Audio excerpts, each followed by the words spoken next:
Professor J.S. Vora, Dean, Faculty of Agriculture, Institute of Agriculture Sciences, BHU. My reference to Professor B. Jirli, Professor and Head of the Department Extension Education, Institute of Agriculture Sciences, BHU. And my reference to all the faculty members and all the professors of BHU. Being an alma mater, I really feel proud to be here. And I respect all and my reference to all the learned experts here and all the learned participants of the program. First of all, I have to like to thank the director, Professor Ramesh Chand, and Professor Jirli for giving me an opportunity to speak here. This is a very good training program, and I really feel proud for being here as a expert. So thank you, Professor Jirli and Professor Ramesh Chand, sir. So today my topic of discussion here is Food Safety and Standards Authority, which is given by the Professor Jilly for this program.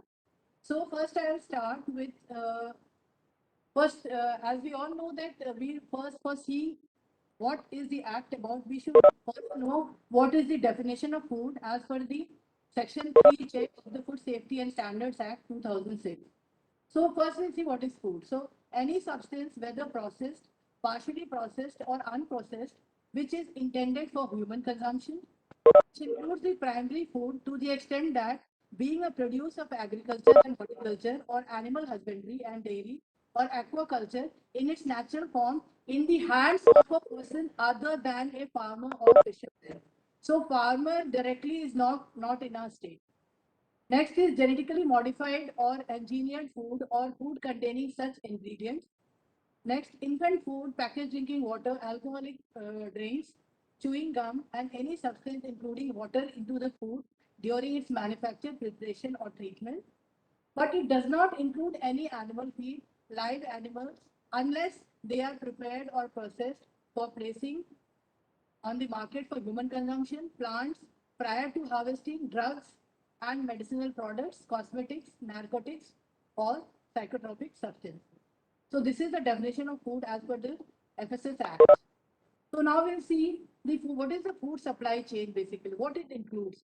The food supply chain is a network of the farmers and the producers of the food, then the processing units, the manufacturers, the repackers, the exporters, the importers, the transporters, the wholesalers and distributors, the retailers, and the food service establishments like restaurants, catering units, and finally the consumers.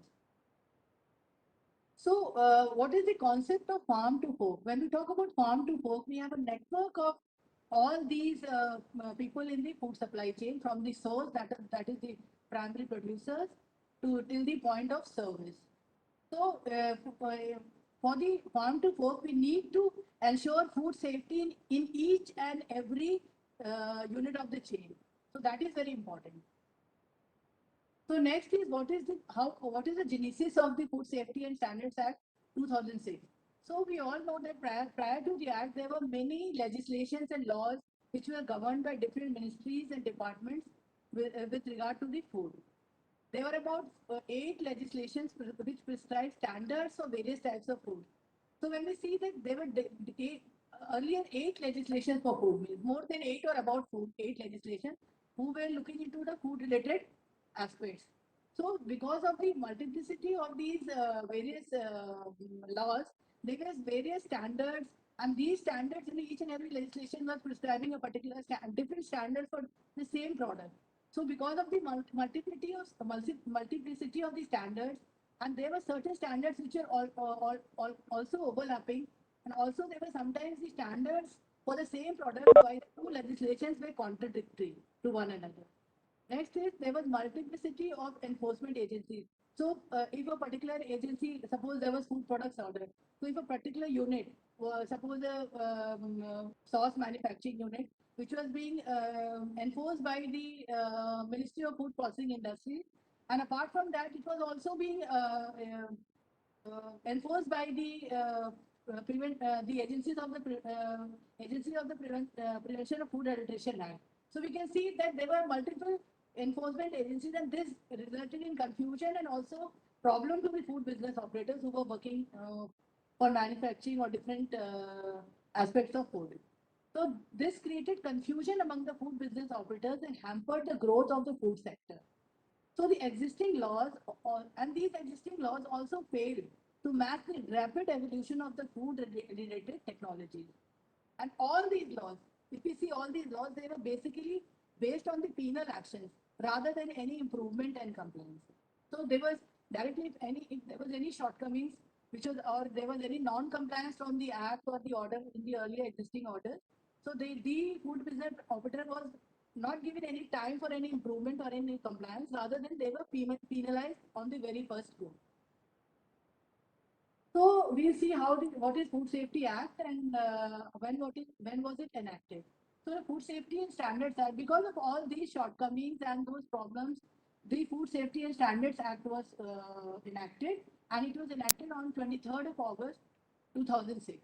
And this act was made to consolidate the laws relating to food and to establish the Food Safety and Standards Authority of India, which is FSSAI, for laying down science-based standards for articles of food and to regulate their manufacture, storage, distribution, sale, and import, and to ensure availability of safe and wholesome food for human consumption and for matters connected therewith. So here we have come with two words, that is safe and wholesome food. So, Jitli sir, can it be interactive? Can I ask you questions now? Professor Jirli? Yes, ma'am. Yes, ma'am. So, You are audible, madam. You are audible. Please continue. no, sir. I just wanted to ask whether I can ask any question. Yes, As ma'am. this, You can ask. We yeah. give the right to the participant to unmute themselves. Okay, okay. Thank you, sir.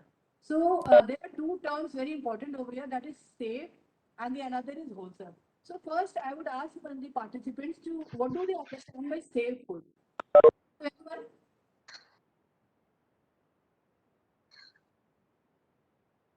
Availability of safe food. This is one of the mandate of FSSAI, that is to ensure safe food. So first, I want to ask, what is the meaning of safety over here? Madam, non-contaminated. Yes, sir. Non-contaminated. Probably he is trying to say the non-contaminated food, ma'am. Yes, it is safety in terms of non-contamination, because contamination is unintentional and also adulteration. And then the food should be hygienic. So that defines the term safety over here. And what about the wholesome food? It should be nutritious. And wholesome food, if anyone can define.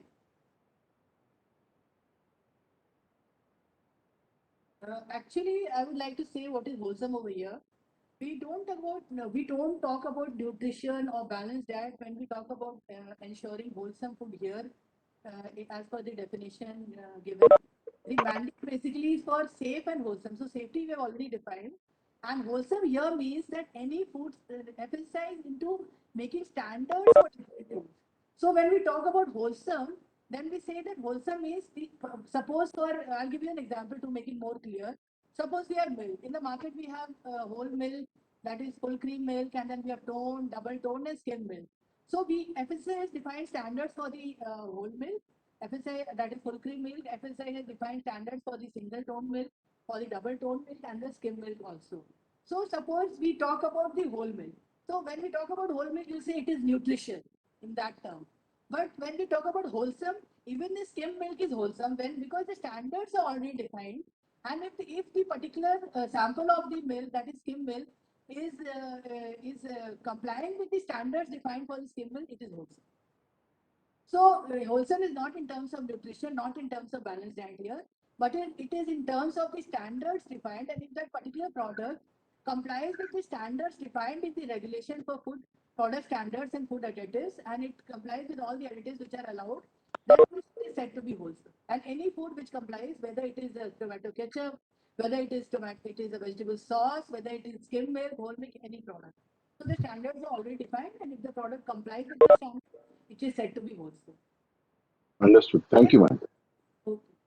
Thank you, sir. So now we'll see that as per the section 18.3 of the Act, the provisions of this act does not apply to any farmer or fisherman or farming operations or crops or livestock or aquaculture and supplies used or produced in farming or products of crops produced by a farmer at farm level or a fisherman in his operation. So when we see the next slide, so what are the main features we'll see? The main features of the act is it is a movement from a multi-level and multi-departmental control to an integrated line of command that is one nation, one food law. Next is it is an integrated response to the strategic issues like novel foods, genetically modified foods, functional foods, and international trade. Now, when we talk about novel foods or functional foods or dietary supplements or diet for a particular nutritional requirement, so these are foods which are required for particular dietary requirement for any physiological or physical disorder, any person is suffering from any disease of such kind. So for that, certain foods are defined which is significantly different from the normal food for the healthy people. Next is decentralization of licensing and enforcement. So when we see here, there is a decentralization. Part of the licensing and enforcement is that done by the central authorities, and part of the licensing and enforcement is done by the state authorities. So for that, we have demarcations or limits, like in terms of the handling capacity, in terms of the manufacturing capacity, in terms of the turnover, in terms of the other issues in different. We see for general manufacturing units, so up to 2 metric tons, where the licensing is with the state authorities, and beyond 2 metric tons, it is with the central authority. Again, when we talk about licensing here, we say that for petty food business operators, they don't have to go for licensing. There is a term called registration. So registration is for petty food business operators who are manufacturing their food on their own. They are internet hawkers who are carrying the food from one place to another. So for that we have a registration, and they don't need to go for licensing. So who are the people who have to go for registration?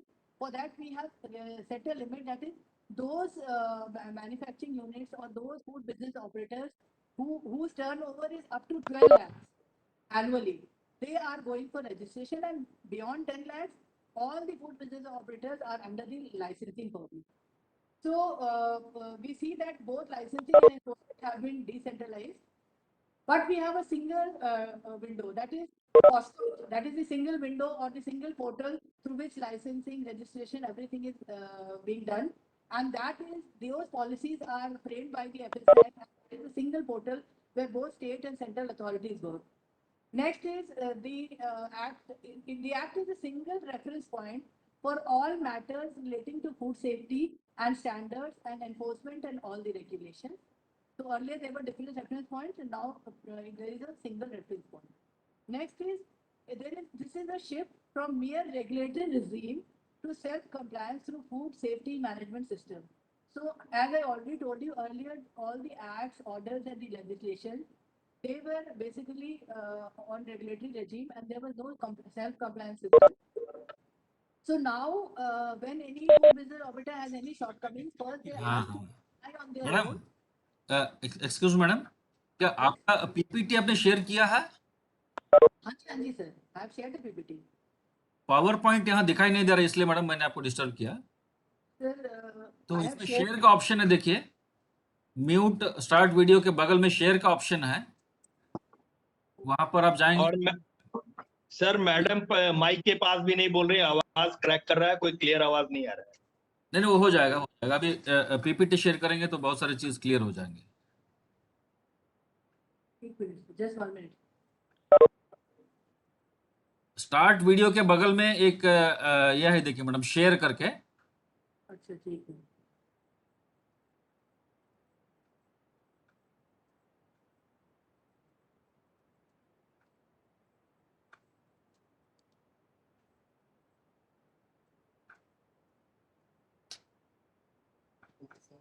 Top video की share ये. हाँ, share में अपना, हाँ या अभी अभी slides आने लगा आपका. Thank you sir, thank you so much. So, sir, it is a shift from a mere regulatory regime तो to a उसको मैडम स्लाइड व्यू में दिखा, मतलब कंप्लीट में दिखा दीजिए, F5 प्रेस करेंगे तो हो जाएगा, या नहीं तो उसमें जो बना हुआ है छोटा वाला प्रेजेंटेशन में आप आ जाएंगे, सो दैट विजिबल हो जाएगा स्लाइड्स, फुल व्यू में आ जाएगा. हाँ, yes yes, now you can continue madam. Okay. So there is a shift from the mere regulatory regime to the self-compliance through food safety management system. So there are different food safety management of different establishments which have been formulated by FSSAI, and through those food safety management systems, the food business operators can take self-compliance and improve themselves. Next, earlier the food was not regulated by any of the laws legislations for food, but now FSSAI is into regulation of food imports also. Earlier it was looked into only through the customs, but now FSSAI is regulation food imports also in the country. Next is Mithun Basantari talks Sir, am I audible, sir? study is Yes, ma'am. Well, but I think some participant is talking anyway. Please let madam present. Am I audible now, sir? Yes, ma'am, you are audible, visible and audible. Okay, now in the act we see that responsibility 8, 7, responsibility has been given to the food business operator 9, to ensure that food process. 1, Sir, someone is talking. I 7, need to 6, mute. 0, 6, Please, 0, 3. I would request. And it's okay, ma'am. We explain the participant, no problem. Please. So now it is as per the act, it is a responsibility on the food business operator to ensure that food processed, manufactured, imported, or distributed is in compliance with the domestic food laws. And next is provision for graded penalties. So earlier there were penalties were very stringent, but now the provision has been made for graded penalties depending on the gravity of the offence, and accordingly civil penalties for minor offences and punishments and or fine for serious violations.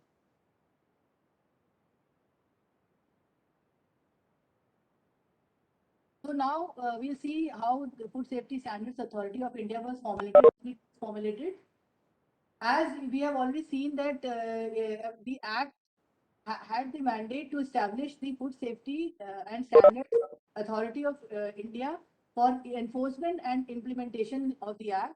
So on the 5th of September 2008, FSSAI was established under the Section 4 of the Food Safety and Standards Act, which is a central authority for enforcement and implementation of the Food Safety Act.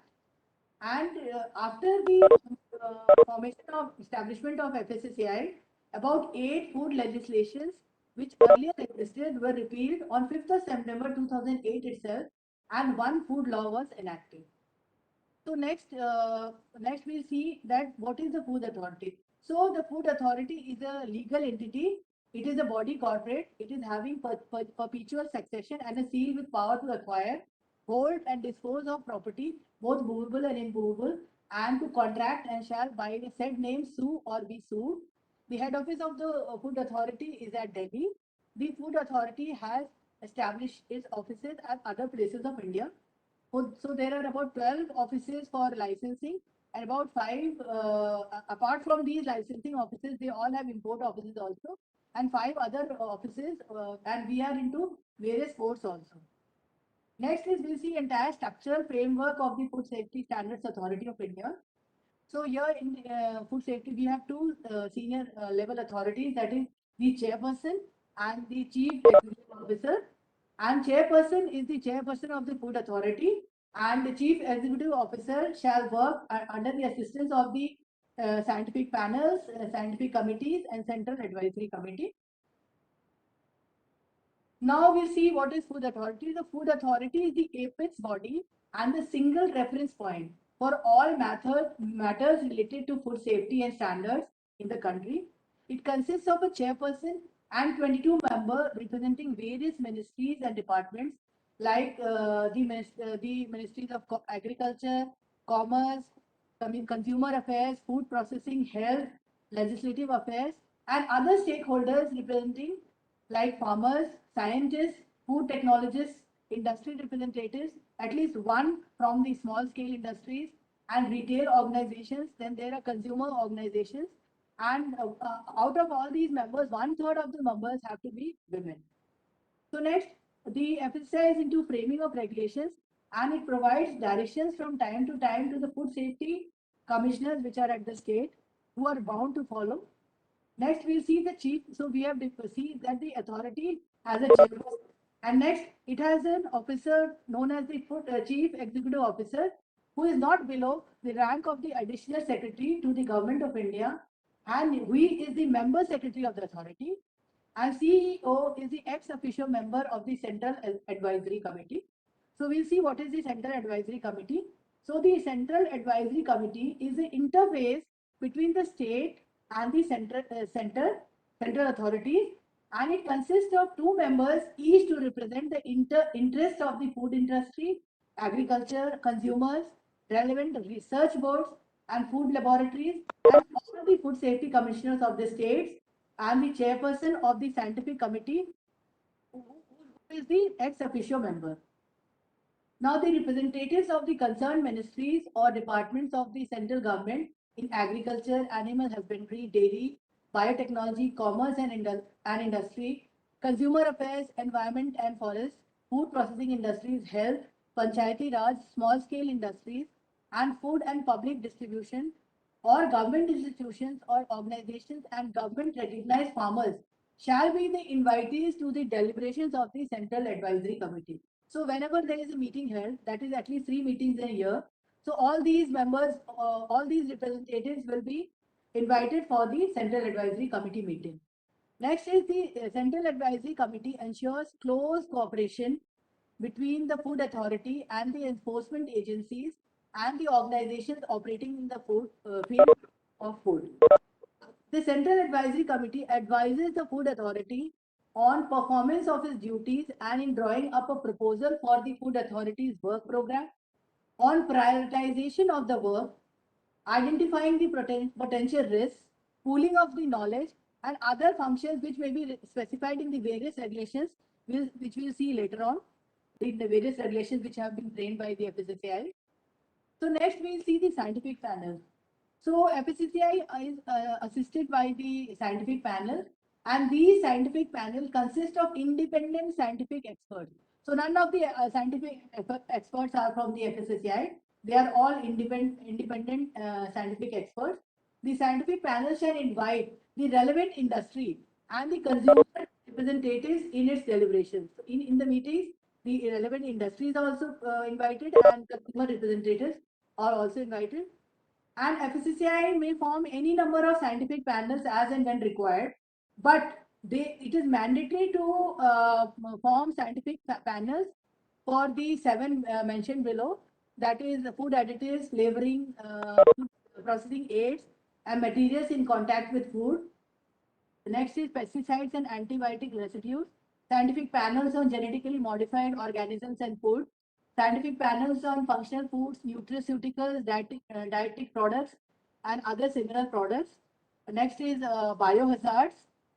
Then scientific panels on contaminants in the food chain, scientific panels on food labeling, and scientific panels on methods of sampling and analysis.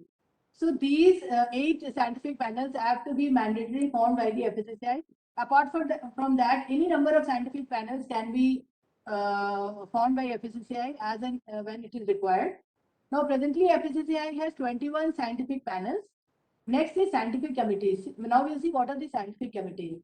So scientific committee is has in it all the chairperson of the scientific panel and 6 independent scientific experts not belonging or affiliated to any of the scientific panels.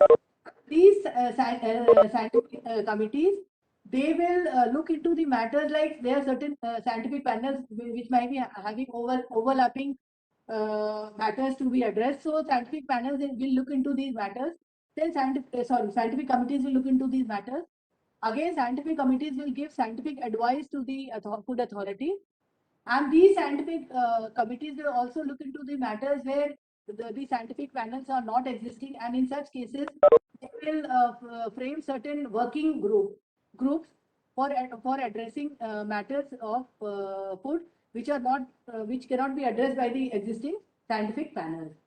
So now we'll see what is the mandate of FSSAI. As already I discussed that the mandate of FSSAI is to ensure safe and wholesome food for human consumption. So for that, what FSSAI is doing? So FSSAI is into making of food standards and safe practices for food. It is into testing. It is into food safety compliance. It is into training and capacity building and various other roles which I'll enumerate later on. And what is the focus? The focus of FSSAI on ensuring nutritious food also into consumer connect and also into the changing of the social and behavioral change of the consumers and even into the food business operators and other stakeholders. So later on we'll see how these how FSI is addressing into all these things. So we'll see what are the duties and functions of the food authority. When we talk about food authority means FSSAI. So for the first important function is to regulate and monitor the manufacture, processing, distribution, sale, and import of food, so as to ensure safe and wholesome food. Next is prescribing science-based standards and safe practices in relation to food, the appropriate system of enforcement. That means it will also look into the making of standards, safe practices will be defined, and accordingly the food business operator have to comply with the all these standards and the safe practices, and enforcement is done to look into the whether the food business operators are complying with the standards and safe practices or not. Then specifying the limits for the use of food additives, crop contaminants, pesticide residues of veterinary drugs, heavy metals, processing aids, mycotoxins, antibiotics, and pharmacological active substances, and irradiation of foods. Thus, it is into laying down mechanisms and guidelines for accreditation of certification bodies engaged in the certification of food safety management system for food business. So as I already told you, each and every food business, suppose it is a bakery industry, it will have a separate food safety management system. It is a milk industry, it will have a separate food safety management system. It is a meat industry, it will be having a separate food safety management system. So for different food safety management systems, FSSAI will accredit certification bodies for certification of the food safety management system for the food businesses. Next is FSSAI into laying down procedures and guidelines for accreditation of laboratories and notification of the accredited laboratories. So FSSAI has already accredited a wide number of laboratories and notified a network of laboratories for food testing. Next is specifying methods of sampling, analysis, and exchange of information among the enforcement agencies. So when we talk about sampling, those various food samples, there are two types of sampling methods which is being followed by FSSAI, that not exactly methods, types. So types are, one is we are going into the legal sampling and the other is surveillance sampling. So when we talk about legal sampling, when legal sampling is done by any of the authorities, that is normally the food safety officers. So these samples are basically collected by the food safety officers, and 4 samples are collected. Two samples are sent to the designated officers. That is, designated officers are those officers who are licensing the various food business operators and food business establishment. So the food safety officers are basically looking into the enforcement along with the designated officers. So 4 samples are collected. So 1 sample is sent to the laboratory and it is sent to the food analyst as per the notified laboratories by the FSSAI. And the 1 sample is sent to the accredited lab on the request of the food business operator. The rest of samples are submitted to the designated officer under whom the food safety officer is working, and those 2 samples are kept as a control for any contradiction between the 2 samples which are sent to the different labs. Now, when we talk about the first 2 samples, the 1 sample is sent to the food analyst of the lab which is been notified by the FSSAI, and the other sample may be sent to any accredited lab, which is again notified by FSSAI, apart from the first lab.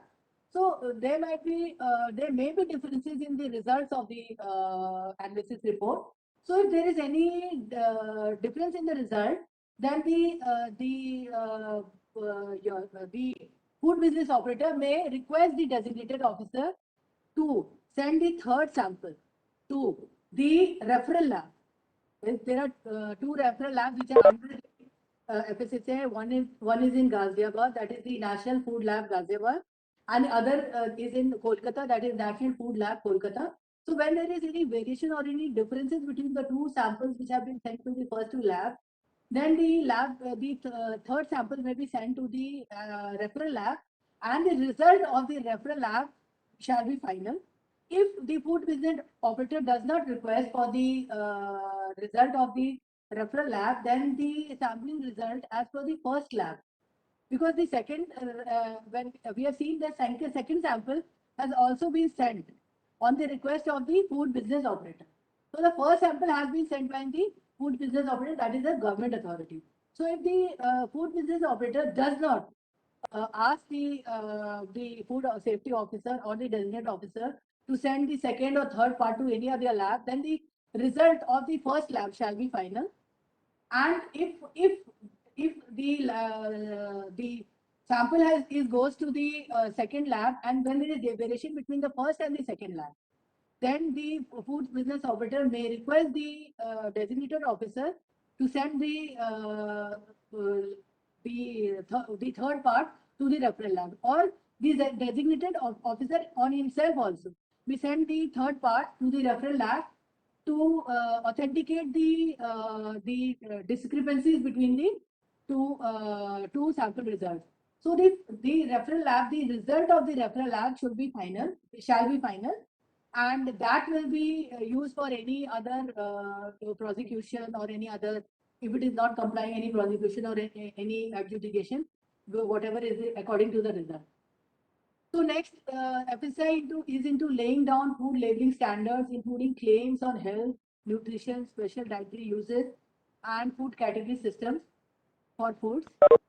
FSI shall prescribe the manner in which the procedure, subject to which risk analysis, risk assessment, risk communication, and risk management has to be undertaken. And on the basis of the risk analysis and risk assessment, the various standards are also formulated for the various food items. Next is FSSAI will provide scientific advice and technical support to the central government and the state government in the matters of framing the policy and rules in areas which have a direct or indirect bearing on the food safety and nutrition. Next, FSSAI provides scientific and technical advice and assistance to the central government and the state governments in implementation of crisis management procedures with regard to the food safety, and to draw up a general plan for crisis management and work in close cooperation with the crisis unit set up by the central government in this regard. Next, FSSAI has established a system of network of organizations with the aim to facilitate a scientific cooperation framework by the coordination of activities, the exchange of information, the development and implementation of joint projects, the exchange of expertise and best practices in the field within the food authorities' responsibilities. So we have a network of all the organizations which are working together with FSSAI for food safety and standards. Next is FSSAI is into training and capacity building to all the stakeholders, whether it is the food business operator, whether it is the consumers or other and other stakeholders also. So next is FSSAI is into creating an information network across the country to disseminate rapid, reliable and objectives about the food safety issues of concern. So all information and awareness is created across the country through FSSAI. Then it is also into creating general awareness about food safety and standards to all the stakeholders, including the consumers. Next is it contributes to the development of international technical standards for food, sanitary and phytosanitary standards, and promote consistency between international technical standards and domestic food standards while ensuring that the level of protection adopted in the country is not reduced. So here I would just like to say something that we are into harmonization of the standards with the international standards. That means international standards and domestic standards. We are trying to harmonize the food standards which are prevailing in the country, but we are ensuring here that the level of protection which is adopted in the country is not compromised. So now we see that Food Safety Standards Authority of India, for its work, it has made or formulated various regulations. So under Section 92 of the Food Safety and Standards Act, FSSAI has been conferred the power to make regulations to carry out the provisions of the Act. Until date, FSSAI has framed 26 regulations, and there is that will be enumerated by me. First is that licensing and registration of food businesses. Next is food product standards and food additives. The next is next is contaminants, toxins and residues. Next is laboratory and sample analysis. Then the next is the regulations on health supplements, nutraceuticals, food for special dietary use, food for special medical purpose, functional foods, novel foods. Next is food recall procedure. Now, what we understand by food recall procedure is when there is any alert on food and it is found that any food is not fit for human consumption or there are safety issues in the food, the entire food which is in the market, of that particular brand or of that particular company, that particular food has to be recalled back. So this is the responsibility of the food business operator to recall the foods which are present in the which are unsafe or which is having certain issues of food safety to be recalled back to and they are to be destroyed, or if there is any chance of any improvement they may be improved. So there is the entire recall procedure system. Next is when there is import regulations, then there is approval for non-specific food and food ingredients. So here there are certain food for which FSSAI may not have defined any standards. Because food products is a dynamic. Every day we are having new foods coming, so there may be that standards are not there for certain foods. So for that, for those certain foods, the food business operator have to apply for approval to FSSAI for, and only after they get the approvals for the particular food that they can enter into the manufacturing and processing of that particular food product. Then there are standards for there are regulations for organic food. Then there are regulations for alcoholic beverages. Then there are regulations for fortification of foods. Then there are regulations for food safety auditing. Then there are regulations for recognition and notification of laboratories, regulations for advertising and claims, regulations for packaging. Then there are regulations for recovery and distribution of surplus food. There are again regulations for safe food and balanced diet for children in the school. There are again regulations for food for infant nutrition. Then there are regulations for sampling also, and then there are regulations for labeling and display. So when we see this is a latest regulation, that is labeling and display. So now you will find that even in the restaurant and the food service establishment areas where the food is being catered, there also when they are displaying the food for any buffet or anything, the food business operator have to put proper labeling. See, by labeling, what do we understand? There are labeling for other food items on the food packets also, and there will be labeling on the food which are displayed for consumption by the food service establishment. So, labeling the service establishments till date, they were just naming the particular name of the prepared food, and they were just putting a veg or non-veg label. I think you might be aware about all this. So, but now by 1st of January 2022, you see that all the food service establishments have to display the nutritional details of the food. Every nutrition detail have to be displayed on the label where the food is being displayed for any buffet and any catering establishment. So there are other non-technical regulations also for different businesses and for recruitment and salaries and the rest of the things. So now we'll see, I'll just give a little insight into the labeling, because this is very important for we all to know what is food labeling and how we should go about food labeling, and what FSSAI has defined as a food label for a food. So whenever we see a food label, first thing we should see that what what is the food. Suppose for a small example, I say I need a sauce and I need a tomato sauce or a ketchup. So first thing I will look into the label, that whether what I require, that particular product is that particular product or not, that particular packet is that particular product or not. So suppose it is a tomato ketchup, so we'll see whether the packet is tomato ketchup or not. Next important thing, we'll see that what is the best before. So we have to check what is the best before on the packet. So once we see the best before, then only further we will go into the details of the other label which we need to see. So because once if it is the food product, the best before has expired, so there is no need of further going into that particular label. So first we'll check into the expiry date or the best before or the use by date. Use by date is for products where the shelf life is up to 7 days. That is milk and other products where the shelf life is very less. That is 7 days.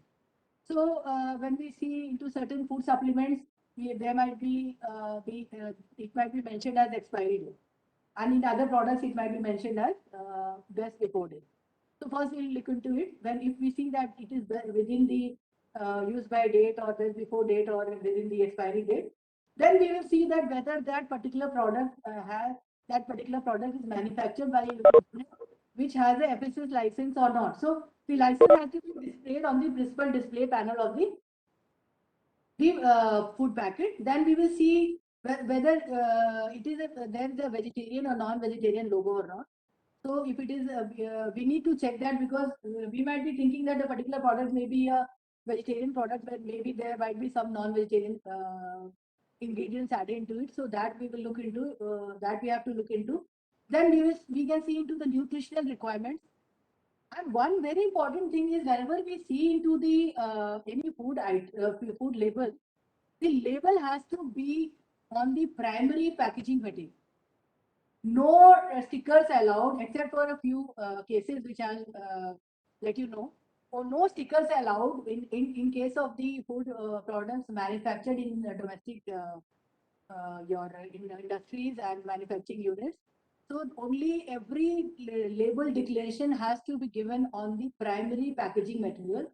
So that to be ensured that it is there in the packaging material. Then other things that temperature controls. Suppose it is a frozen food, so at what temperature it has to be stored and how it has to be used. So all these things. If suppose it is ready to eat, then how it has to be reconstituted, or how is it, or any product which has to be reconstituted, how it has to be reconstituted, ready to eat. So whether it has to be heated or not. So every details has to come on the primary packaging material itself. So next, when I was talking about the stickers, where the stickers are allowed only in case of imported products, because the imported products may not the products which are imported from a certain particular country, they may not be having the laws which are being followed in our country. So like one very important thing is they don't have a veg non-veg logo. So this is only India is a country where we are following a veg and a non-veg logo. So that is allowed in a sticker. Next is the FSSAI license number of the importer. So that is allowed on a sticker because it will not come from an imported country, because the import is being done by some food business operator in the country in India. And next is the next details which is allowed in the sticker is the details of the importer. That is the name and address of the importer. So these only things are allowed on the sticker, and rest other things, if it is coming on the sticker, it is illegal. So that also FSI is looking into the enforcement of the food labeling also. So another thing, one important thing which maybe many of you might be aware, but it is a very recent development of FSA, is that the logo. that the green and the brown logo, which is for veg, green for veg and the brown for non-veg. So here I would just like to ask one question, whether anyone is aware about the recent development in this? Can anyone tell me what is the recent development in case of the logo of veg and non-veg? I request the participants, if anyone knows about the recent We have development. unmuted, madam. We have unmuted participants. If you, any one of you can answer the question. Okay, I'll answer it, sir. So, sir, I'll answer it. I don't need to ask questions now. Yeah. Madam, we have unmuted all the participants. They can answer. Rajesh ji wanted to say something. Rajesh. Yeah, I just wanted to many of you might be aware about the recent development in case of veg and non-veg logo by FSSAI. So, can anyone just let me know if you know that? Ma'am, Ma'am from, sorry. good afternoon, madam. I am from Odisha, Bhubaneswar. Yes, sir. Actually, I have visited many times in the malls and nearby market for purchasing the goods. So Okay. earlier, this is only the symbol which is indicating it is the veg or the non-veg. Only color coding means which is you are already explained. But now, with apart from the color coding, also he mentioning it is veg or non-veg. It is the some modification maybe done by the as per the instruction of the FSSAI to all the manufacturers, which is I observed in the packaging. Anyone else? Ma'am, to change the square, sorry, round to triangle, the mark of the logo, the color dot which is round is being changed to triangle. So, for both the cases? I am not sure for both the cases. Okay, sir. No issue. Sir, actually, the color code earlier it was round for both, for veg and non-veg, but presently it has been changed. For green, it is red. For green, it is already, or it is round itself, and for the non-vegetarian, it is triangle with a brown color. The color, the shape has been changed to brown because to ensure that even the color blind people, they can make out what is a veg and non-veg, because the color blind person cannot demarcate between a red and brown, between the green and red. So now we have changed the sign. So one is the green is for vegetarian, that is round, and the brown is for brown and a triangle. Within the triangle, it is brown color. So this is the change which has been made recently. Next is we see that there are certain initiatives also which is being taken by FSSAI to ensure safety also in food, and along with safety, healthy food and also sustainable food. So one of the very important initiative is that Eat Right India movement. And I suppose many of the participants might be aware about this Eat Right India movement, because this is presently being taken very aggressively by FSSAI. So what is Eat Right movement? So Eat Right India movement, basically it has been taken to improve the public health in India and to combat the negative nutritional trends to fight lifestyle diseases. And this was launched on 10th of July 2018.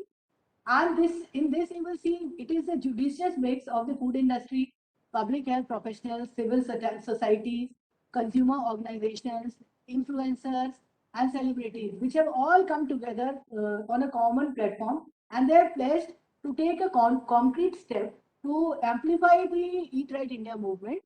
And the tagline of this movement is Sahi Bhojan Behtar Jeevan. And this forms the foundation of this movement. And there are various programs which have been designed for the Eat Right India initiative.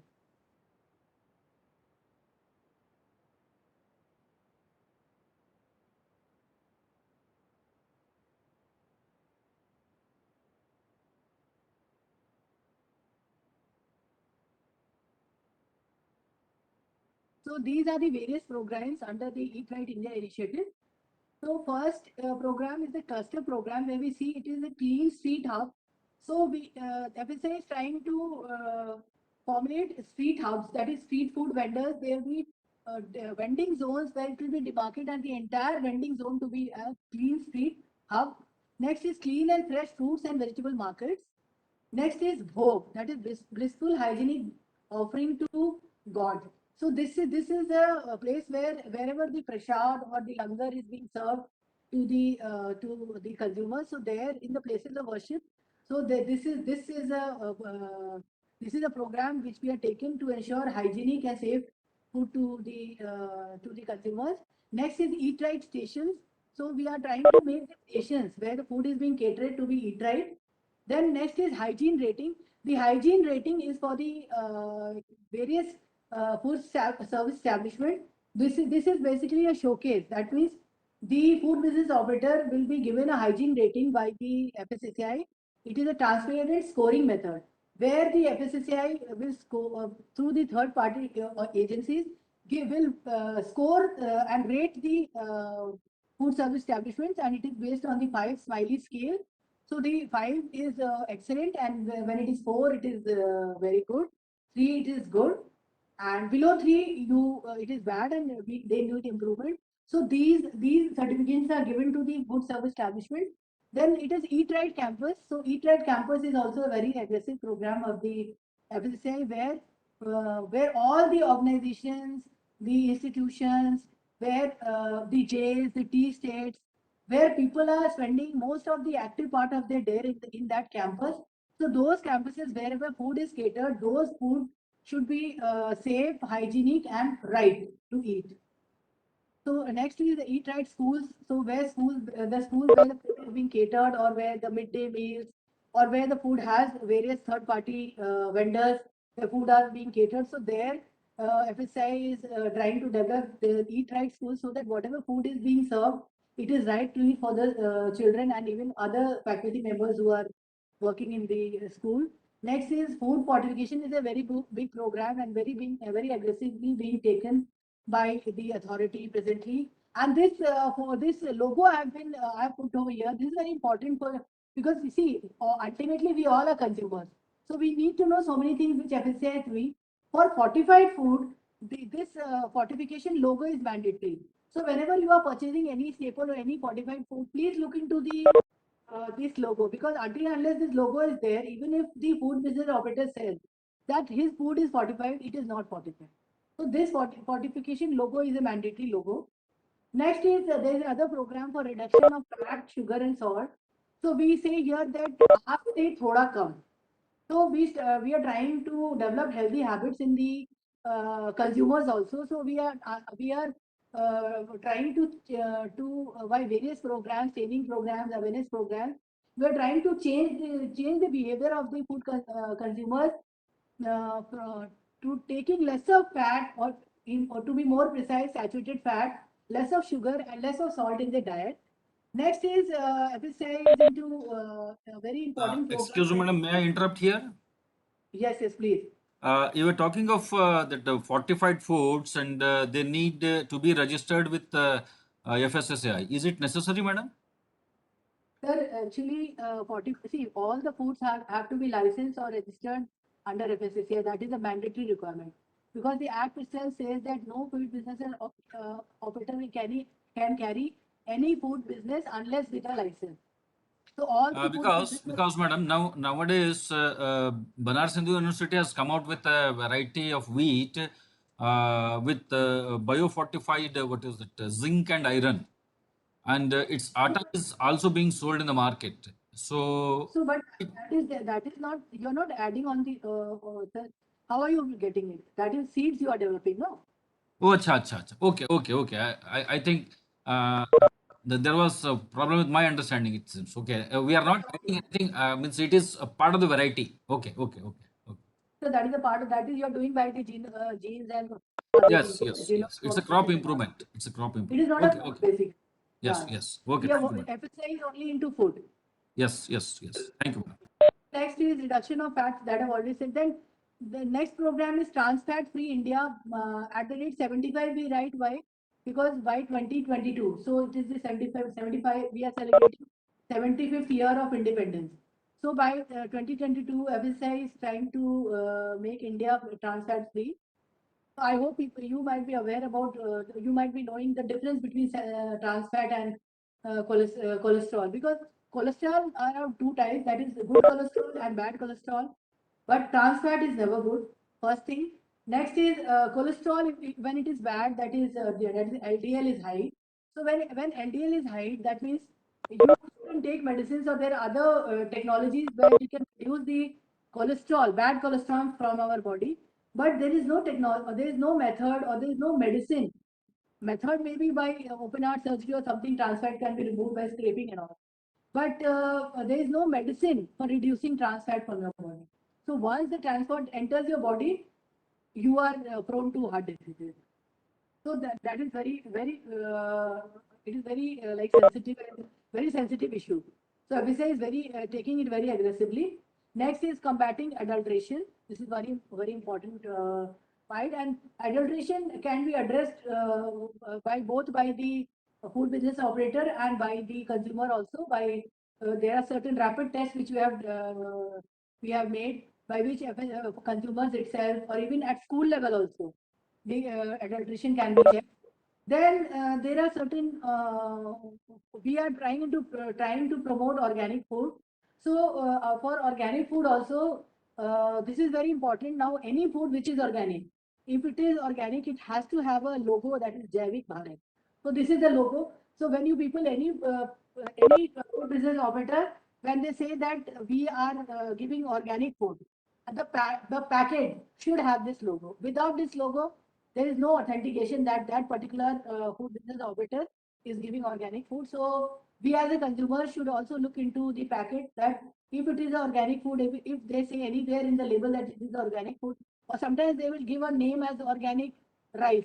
So you have to check whether the Jaivik Bharat logo is present there or not. Next is there is another initiative, very important initiative, and very good initiative, that is save food and share food. So now we are talking about saving of food, because see why saving food is very important.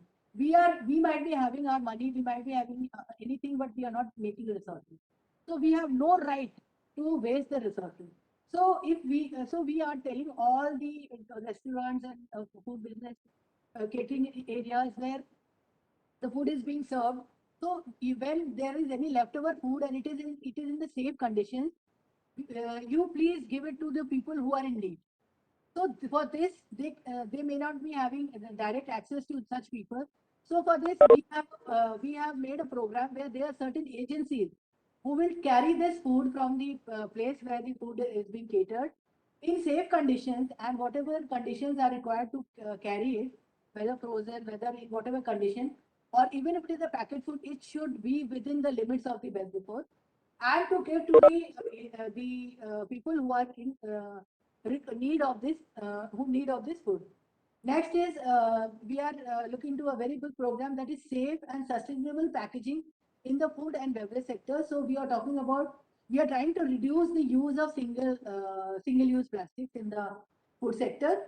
And next is repurpose used cooking oil. This is a very big program which now we are taking it very aggressively, that is repurpose used cooking oil. So we all know that the used cooking oil, whether at home or whether in the food industry, if color deteriorates, or if there are fumes in the cooking, or if when there are sediments in the cooking which has burned, so those oils, they give an obnoxious smell, obnoxious taste. Then then we should not use that oil again for cooking, because that, as per the FSSAI definition, that type of used cooking oil is a hazardous waste. You understand how we are comparing. It is a hazardous waste. It is highly deleterious to health.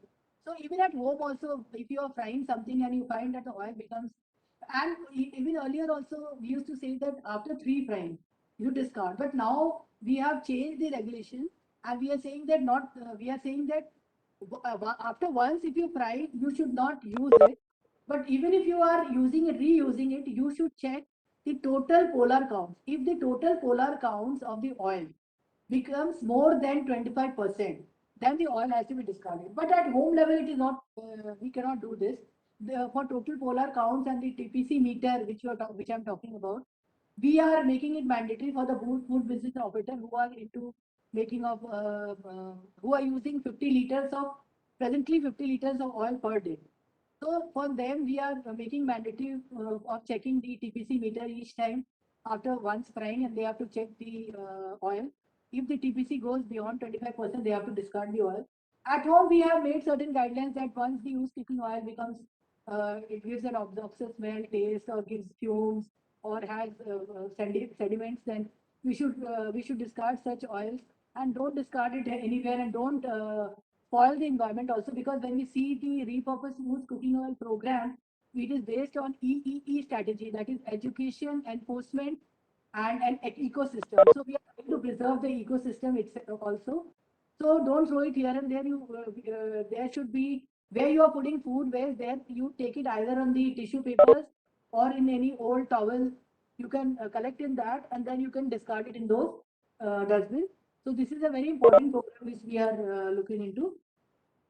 Now, when we see what is Eat Right India movement, so Eat Right India movement is based on three pillars.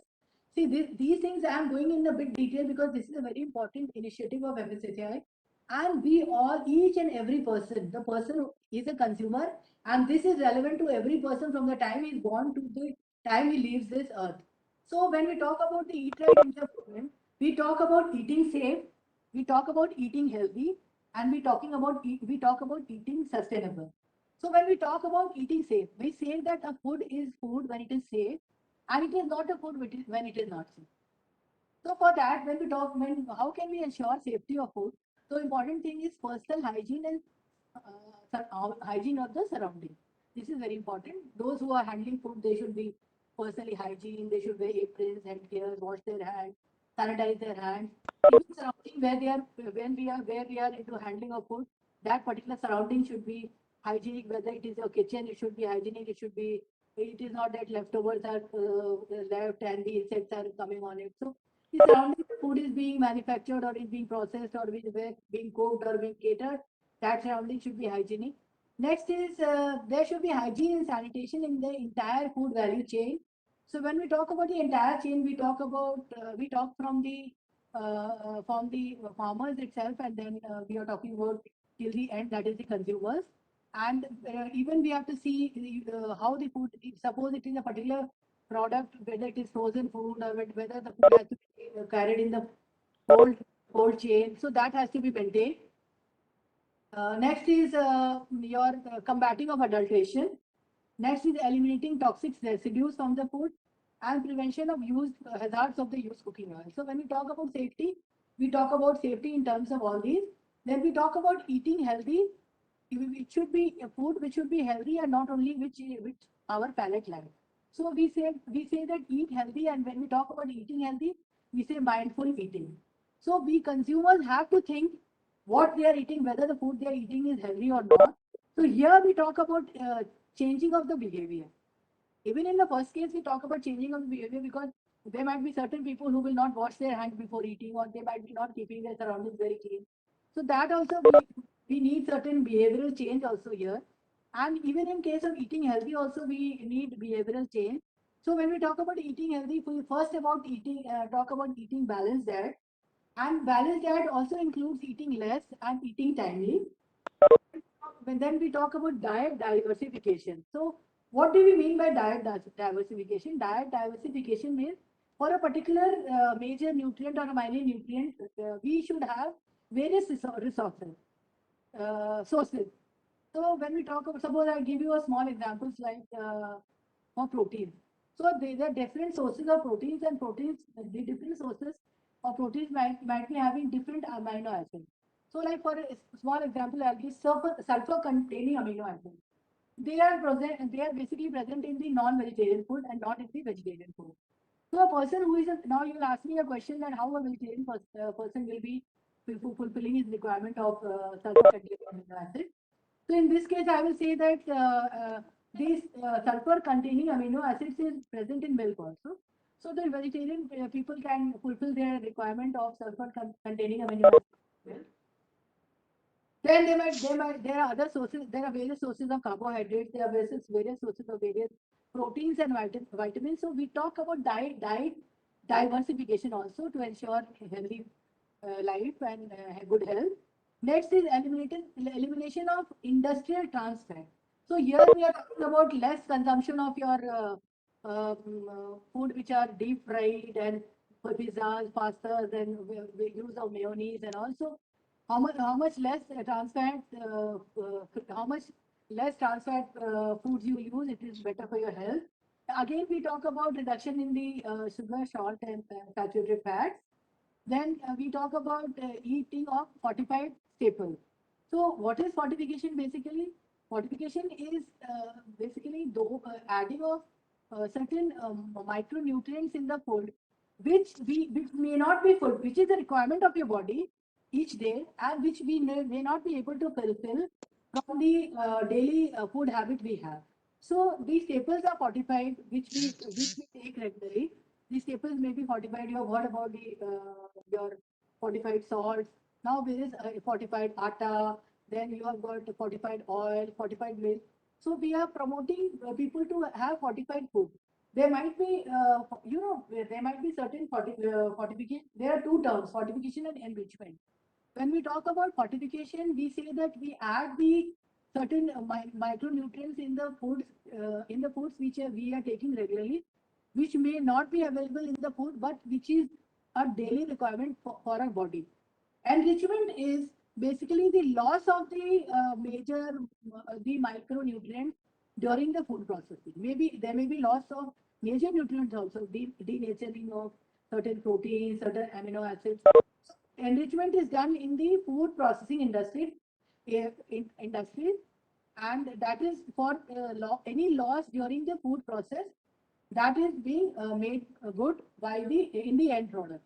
Fortification is basically adding of the major and the micronutrients, which is the requirement of body, which we may not be able to fulfill in the daily food habit which we are having.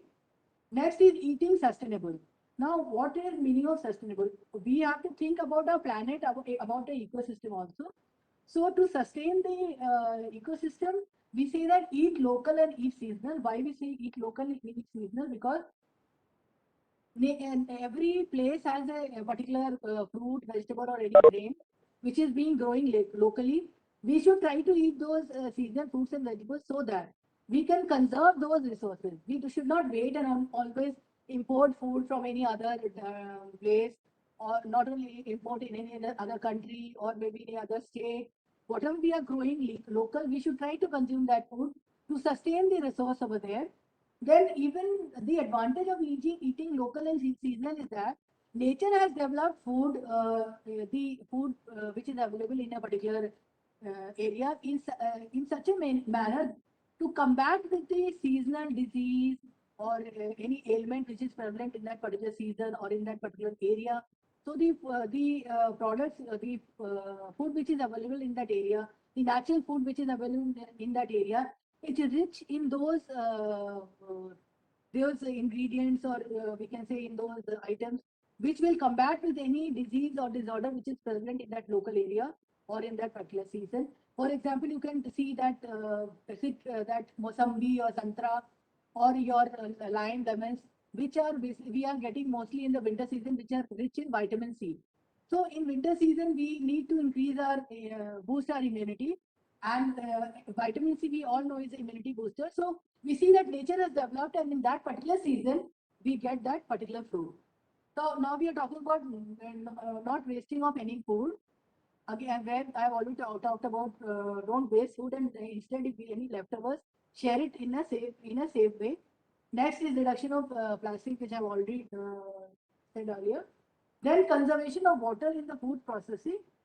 That is, don't waste water we talk about. And next is reduction in the use of chemicals in the food chain. That means we want less of preservatives to be used, less of other chemicals to be used in the food. Other initiatives which FSSAI is taking is that is food safety knowledge assimilation network. So FSSAI has a complete network of all the experts who are in particular area, who are giving advice also, and giving, and they are working in cooperation with us to ensure safe and wholesome and hygienic food for human consumption. Next is food safety on wheels. So there are various wheels, there are various transport these vehicles which have been designed where certain food testing can be done. Uh, Consumers can bring their certain food items, and through rapid test method, which has been designed, and they are entire cart or the entire vehicle is designed to test uh, those food products. And these mobile vans not only does food testing but also makes people aware of the various programs of the FSSAI, various standards of FSSAI, various safety habits which the consumer should follow. And then they also aid into giving any new announcements of FSSAI and about various alerts which FSSAI may be giving regarding any food. And then they are also help to FSSAI in making any surveillance plan. So when I was talking about sampling, we talked about legal samples, where if the legal samples fails, there is prosecution, and surveillance samples where we do survey and surveillance to plan our legal sampling and to develop new products or to make develop new standards which for products which are prevailing in the market, which maybe FSI is not aware and they are in the market and there are no standards are available. So this surveillance sample helps us to do all these things. So next is food safety magic box. So FSSAI has developed a do-it-yourself toolkit for school children. It is a food safety magic box which detects food adulteration through simple tests at the school level. So this is another very good initiative of FSSAI. The next is FSSAI is now entered into training and certification. So FSSAI is empaneled its training partners. So the trainings are done. We have a full portal for that. That is called FOSTEC, that is Food Safety Training and Certification. And there are 9 different courses which is meant for different food business operators. So food business operator can enroll themselves on this portal and get training for the different programs which is relevant for them. And we have now made mandatory that any food business operator where food is being handled, at least one person out of 25 should be trained as a food FOSTEC supervisor. We say FOSTEC supervisor. Next is Food Fortification Resource Center. This has been established in the FSSAI premise itself in the New Delhi headquarters. And this Food Fortification Resource Center is basically, it is a resource and a support center to promote large-scale fortification of across India. So here they are very, now we are looking into everything, whatever food is going into the PDS also. Now we are promoting this very aggressively. We are promoting the states to make their PDS, midday meal, everything 100% fortified food to be served in the PDS and MDMs. So it is basically, so it provides all the information, technology, premixes, everything is provided by the Food Fortification Resource Center. Next is another initiative of FSI is Diet for Life. So this Diet for Life is for those children or people who have inborn errors of metabolism. So for these FSI has become a platform where it is trying to coordinate with the health professionals and the parents of such children who have been suffering from these errors. How to improve their lives through food. And certain foods have been designed for them through the special dietary requirements. Next is FSI has a very close connect with all the stakeholders, and for connecting, it has made various social media platforms. Then you can connect through FSI through email. Then there is direct helpline. There is FSI mobile app and a dedicated website also. There is any consumer complaint is all redressed timely.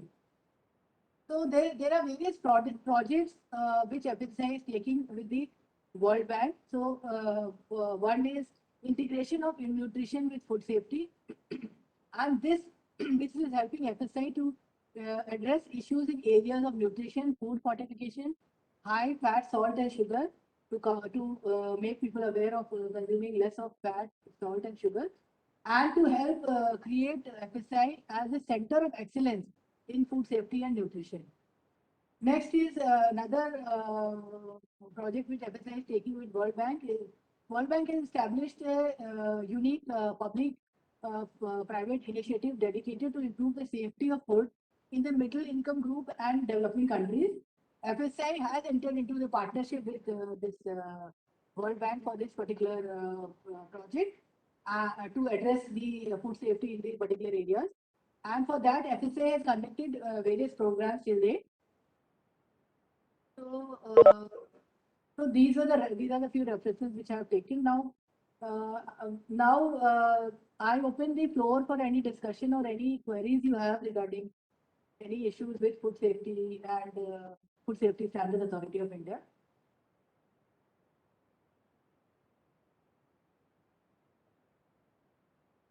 I hope I'm audible, Jilly sir. Hello. Yes, madam. Sir, Now sir, it's I open for open the floor discussion. for any discussion. Yes, sir. I request all of you are unmuted now. You can just unmute yourself and you can ask questions now.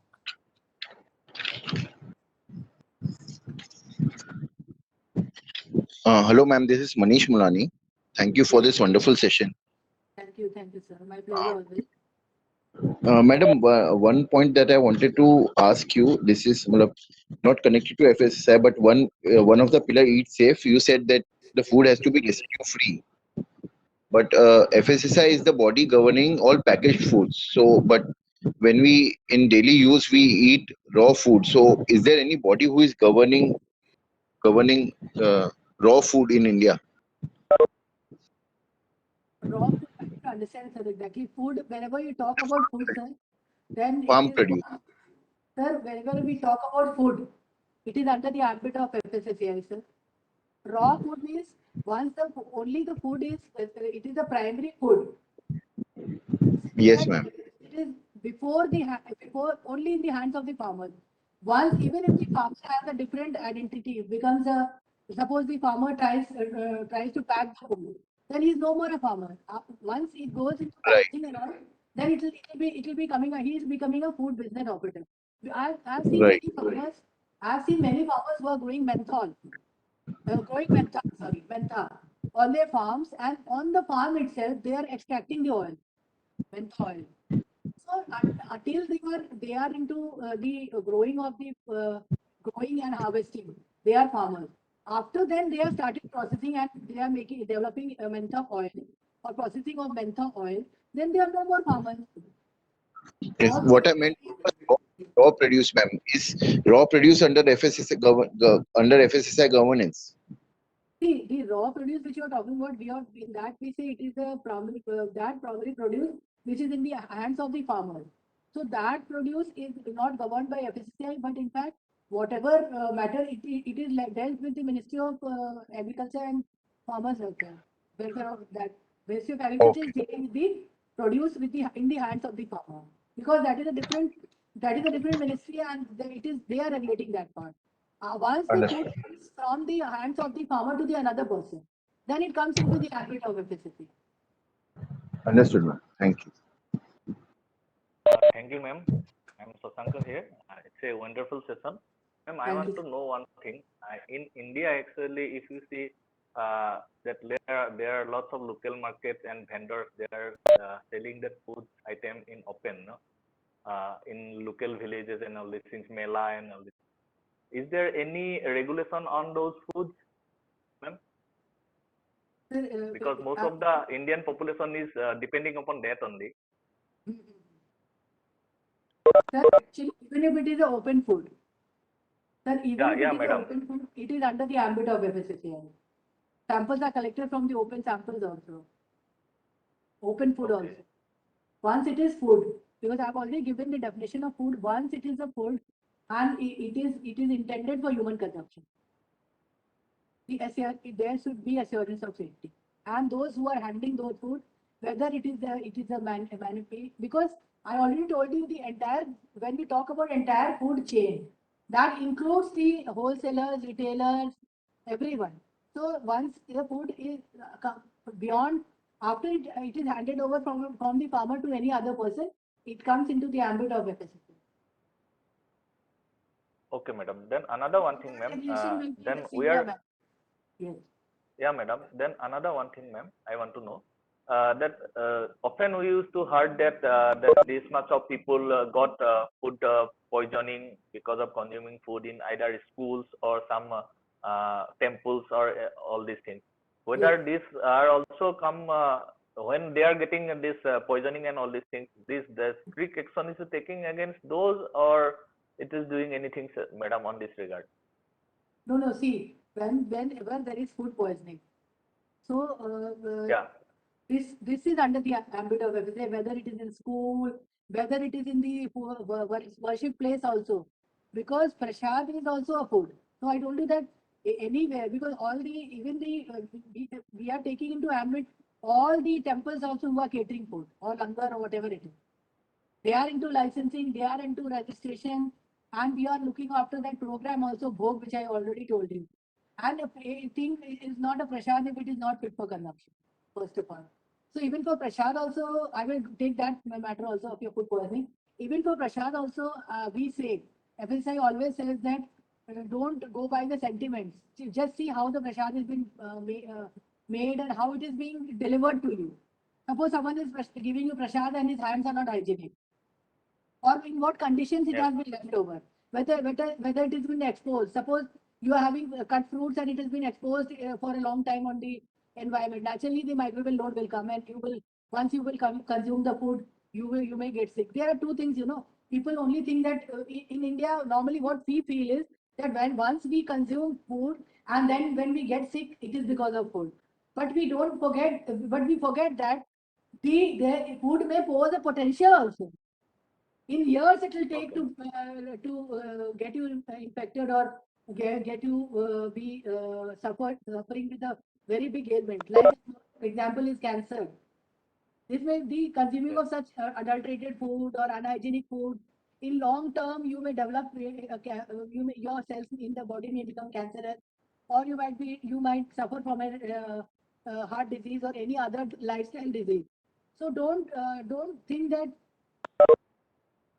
only consumption of food, only soon after the consumption of food, you might be getting sick.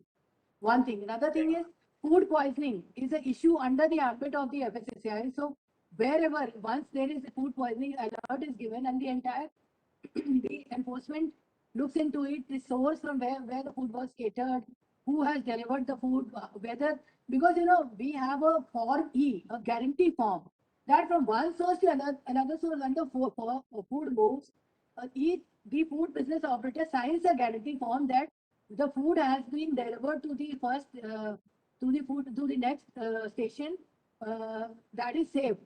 So the first food business operator is giving to the second food business operator, that is second chain, if we talk about. That this particular food which we are giving to you is safe. So we will look into that guarantee form also, that which form has been signed or not, and that particular food has been properly given to the source, to the end point.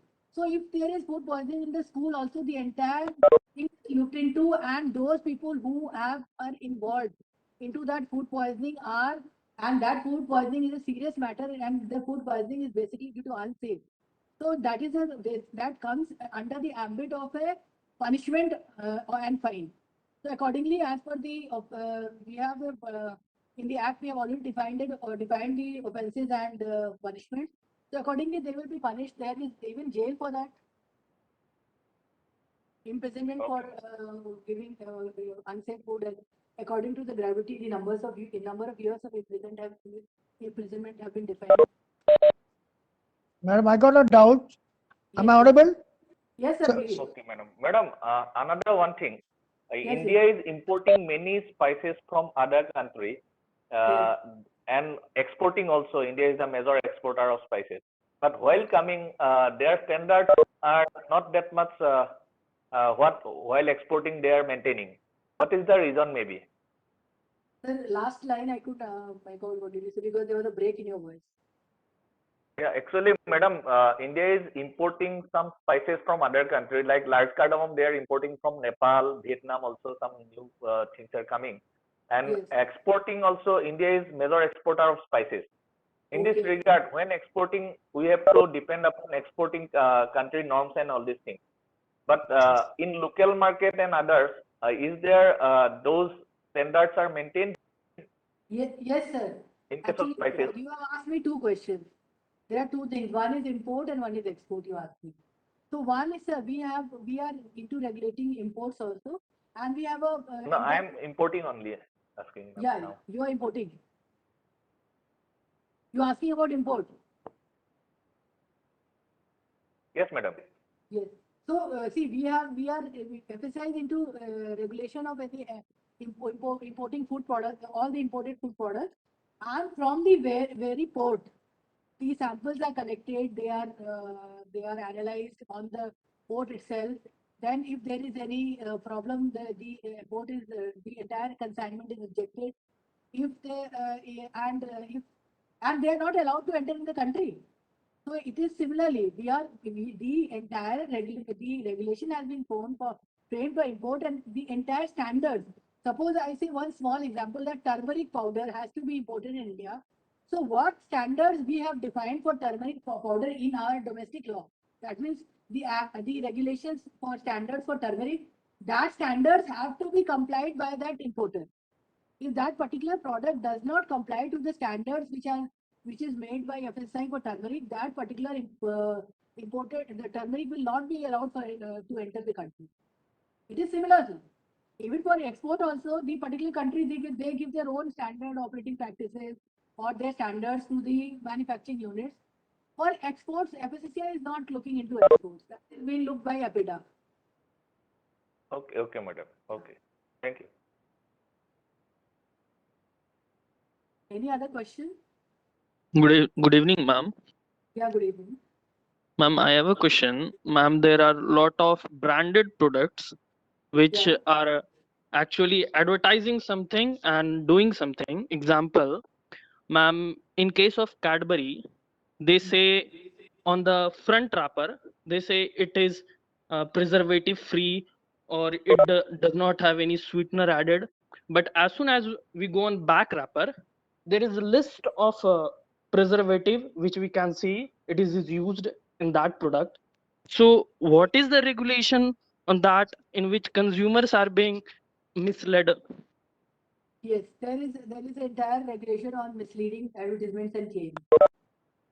So in that you cannot mislead any consumer, and even anywhere, even if you are in a mela, open place, or even if it is a food packet, or even on the various media platforms also, you cannot be. So according to the gravity and according to where they are placed, there is we have for misleading claims and advertisements, we have it is an offense if you are misleading the consumers. So accordingly, the particular food business operator is penalized for that. So you were telling me about one particular company you have told me.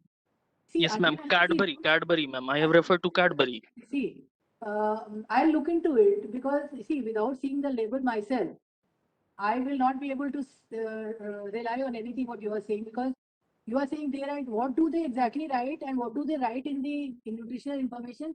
I need to look into it, because you are saying in the first page that I don't know what they write. No.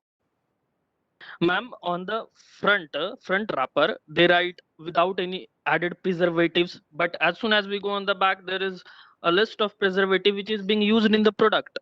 So there are two things, whether they are adding particular additive or ingredient or preservative, they are separate things. So that I need to look into, because now I'll not be able to say anything about any company until unless I see their label or wrapper. I'll not be able to comment in the name of any particular country. Yes, we have a complete regulation for misleading claims, misleading advertisements, and for that, there is penalty to that particular company. In fact, because this is open in the website, so I'm saying there was a misleading claim by the Amway India. So accordingly, for that misleading claim, which they had said certain things, that we have phyto products. This is a phyto product, bio product. So for that, we had asked them to authenticate how they can say that it is a phyto product. They could not substantiate their claims. So accordingly, they were adjudicated for that. So we have a whole adjudication system and prosecution system also in the entire the regulations. So in the act also, and adjudication is done for the offences which are penalties. So there are two types of offences. One is when can be redressed by the penalties, and the other by punishment and fine. So when there is a serious or thing, then there is punishment, that may be imprisonment also or fine also. Basically, that is the criminal offense. You can say, because punishments and fines are in case of criminal offense, and civil offences are redressed with penalty.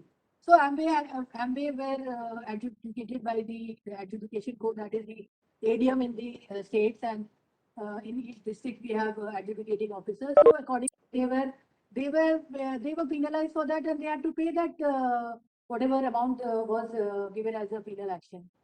So this is adjudication is done against them for the misleading advertisements and claims. Any other question? I got a doubt. Yes. Under the light of the above question, see, what do you mean by organic food? And any section dealing with using poison in organic food as per the FSSAI Act 2006, any section dealing with using, organic food dealing with, got the point? Actually, see, as per the Act, FSSAI has to address the organic foods also. And for Yeah. organic foods, we have a complete regulation. So we are following the two systems. You know, the two systems of organic food is NPOP, that is through EPIDA, and the other one is PGS, that is through Ministry of. 54, section 54 and 58. No, Is it, no, madam? not- No. Okay. No, I'm not remembering the section, because I need to look into it. The section is very difficult to remember. Okay, But madam. Okay, I madam. will tell you, I can tell you the section. Yeah. I wanted to know if any section is there. That's what I wanted to know. Regulation for that. No, we have a complete regulation now. Why go Okay, in okay. we have we Act only says that FSSAI has to regulate organic food. That only one line they write. Okay. So, But we have a complete regulation, and that regulations for whatever organic food is imported or whether it is in the domestic market, we are regulating organic foods, and we are following two systems. That is NPOP, that is through EPIDA, and that is another is PGS. That is through the Ministry of Agriculture. So, madam, is it APEDA? Or you're talking about APEDA? yes, EPIDA. See, madam, in the morning class, we were taught that by 2023, APEDA will not be in existence. Then how can this? Got it, madam? I'm saying we are looking into the regulation of organic foods, but we are following the systems of APEDA. Yeah, yes, madam. Yes, madam. APEDA is exported subsidy system, and that will not be in existence by 2023 as per the WTO Act. Sir, then accordingly, we will see accordingly something will be done. Okay. So presently we Okay, are okay. following those systems. Okay, madam. Okay, madam. Okay. Now I'm clear. The only export subsidy will not be there. The organization will continue to exist. That's my doubt. Okay. That's it. That was my doubt. Yes. That is only the system we are following of EPIDA. We have taken the same system. If we are making another system, sir, then there will be multiplicity and confusion. So what system EPIDA is following and what system Ministry of Agriculture is following, there are two systems being followed in India. So those two systems FSSAI has taken as such, and accordingly they are regulating.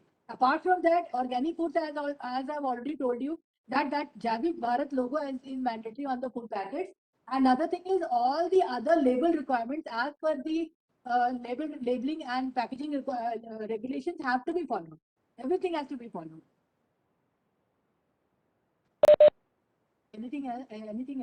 I'm loving to answer the question. I find you people are very active in asking questions, and I'm loving to answer the question. Really, it was a very interactive session, madam. And I think participants are having number of questions again. And this is only the beginning that we have made. And maybe in this journey, you will be given many opportunities to interact with many participants like this. We hope that. And on behalf of Institute of Agricultural Sciences, BHU, as well as Manage Hyderabad, which provided us a platform to organize this training program, on behalf of both these institutions, I extend my sincere thanks to Dr. Manisha, madam, Deputy Director, FSSAI, Ghaziabad, for delivering a very informative lecture and making our delegates aware about the food safety measures and laws related to that. So that because now the farmers are thinking of moving towards secondary agriculture, wherein they are going for number of food processing activities, wherein they need to keep these laws in mind, and accordingly they will be making use of that. So again, I am very thankful to Madam for such an informative lecture. Thank you once again, Madam. Now we will be moving towards the next lecture. And dear participants, this is another interesting session that we are going to have with Professor D.K. Srivastav sir, who is a professor at Faculty of Law, Banaras Hindu University. And sir is an expert in taxation. Because we are all aware that agricultural income is tax free. But so when it becomes tax free, and how this tax as well as the GST and all these things become effective for agricultural produce, especially when we talk of secondary agriculture, so this becomes more relevant. So in that context, so we requested Professor D.K. Srivastav sir to interact with you all. What exactly is the meaning of taxation on agricultural income and the agricultural products? So there are two important parts that we need to keep in the mind.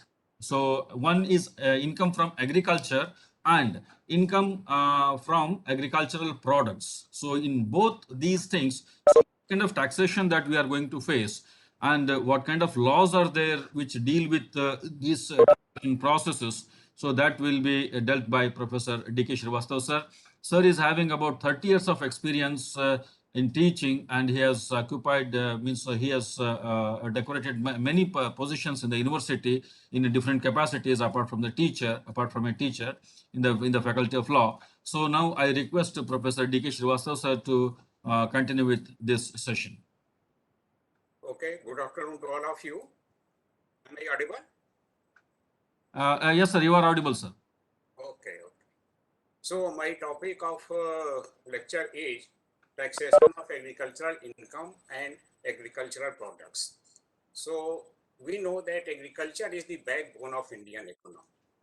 And in order to boost agriculture, government provides subsidies on various commodities used in agriculture like seeds, fertilizers, irrigation, equipments, power supplies to agriculturists, etc. Besides, a number of tax incentives are also under the Indian law to boost agriculture.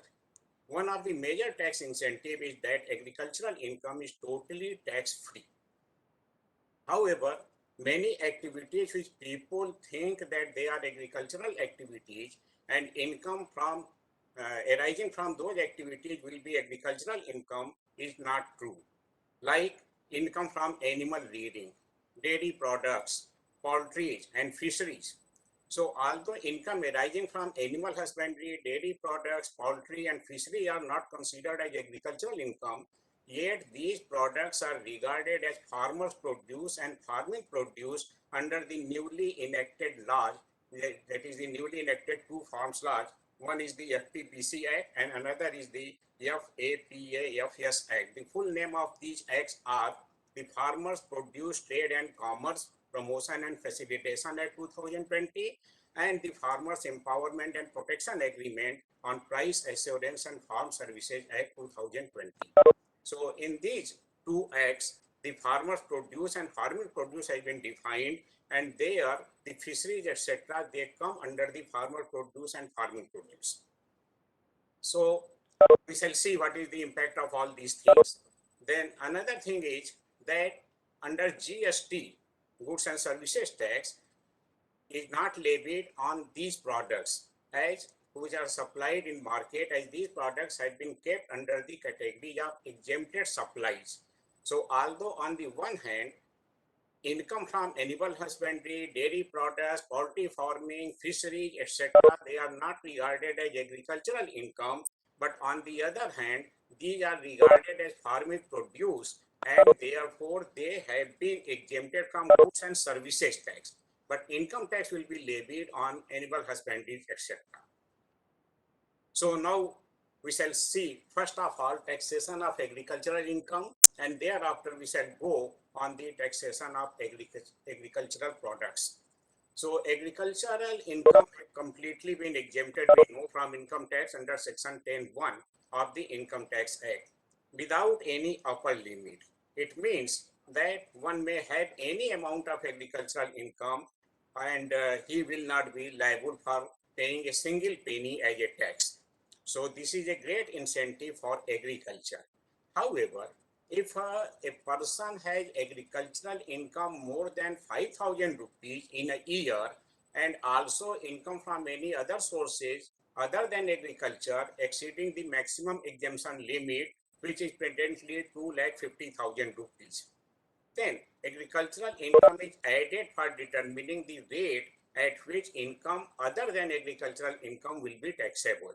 It means that although agricultural income is not taxable at all, but if a person is having income from other sources other than agriculture and also income from agriculture, then agricultural income is added for the purpose of determining at what rate the non-agricultural income will be taxed. So tax impact is somewhat enhanced, increased if a person is having both agricultural income as well as non-agricultural income.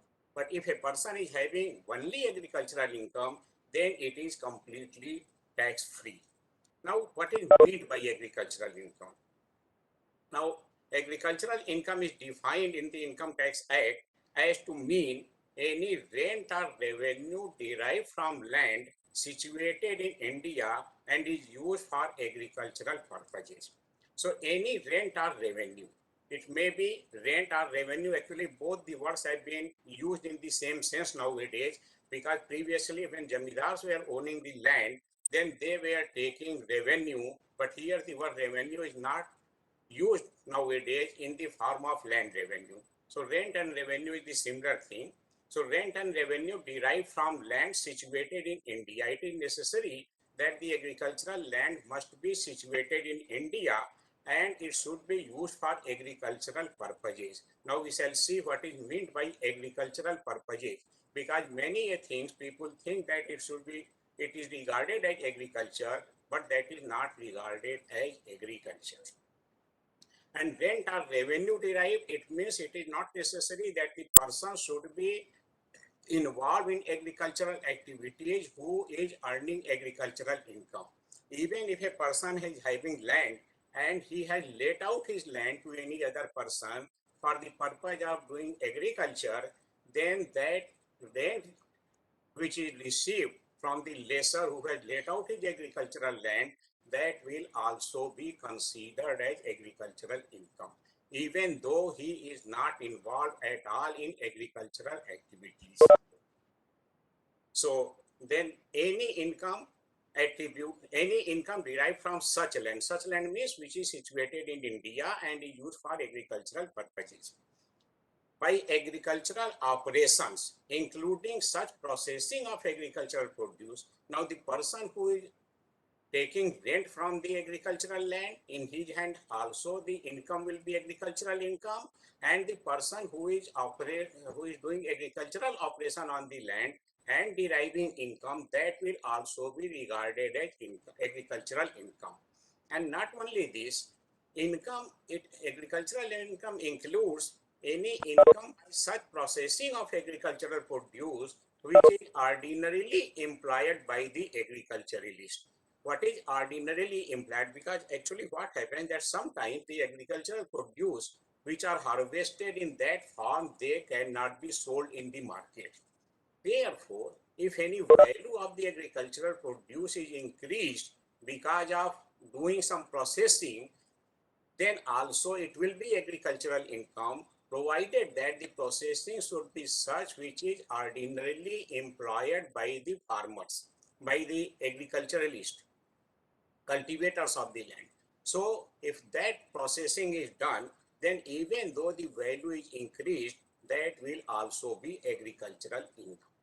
And we shall see in detail also thereafter. Then any income attributed to a farmhouse subject to certain condition we know that under Income Tax Act, if a person is owning house property, then in that case, accepting the one house property, and now it is now two house property has been exempted. If he is having any other house property besides those, then its deemed value, even though it is not let out, that will be taxable. However, if it is a farmhouse, what is the, yeah, someone is asking something? नहीं sir continue करिए So, चल रहा है pardon? Continue करिए sir कोई दिक्कत नहीं sir Oh, सुन रहा है acha, sir acha. Okay, okay. So any income attributed to a farmhouse, generally income from house property is taxable. Deemed value of the house property means even though a person has not let out house property, if he is having more than two houses, then income deemed to be deemed to accrue from that house property, which that house property can fetch, that will be taxable. But if it comes under the category of a farmhouse, there are certain conditions for that. I will not go in detail of those conditions for being regarded as a house, as a farmhouse. Then income arising from farmhouse will also not be the taxable because it will be considered as agricultural income. So what is meant by agriculture, that we shall see first of all.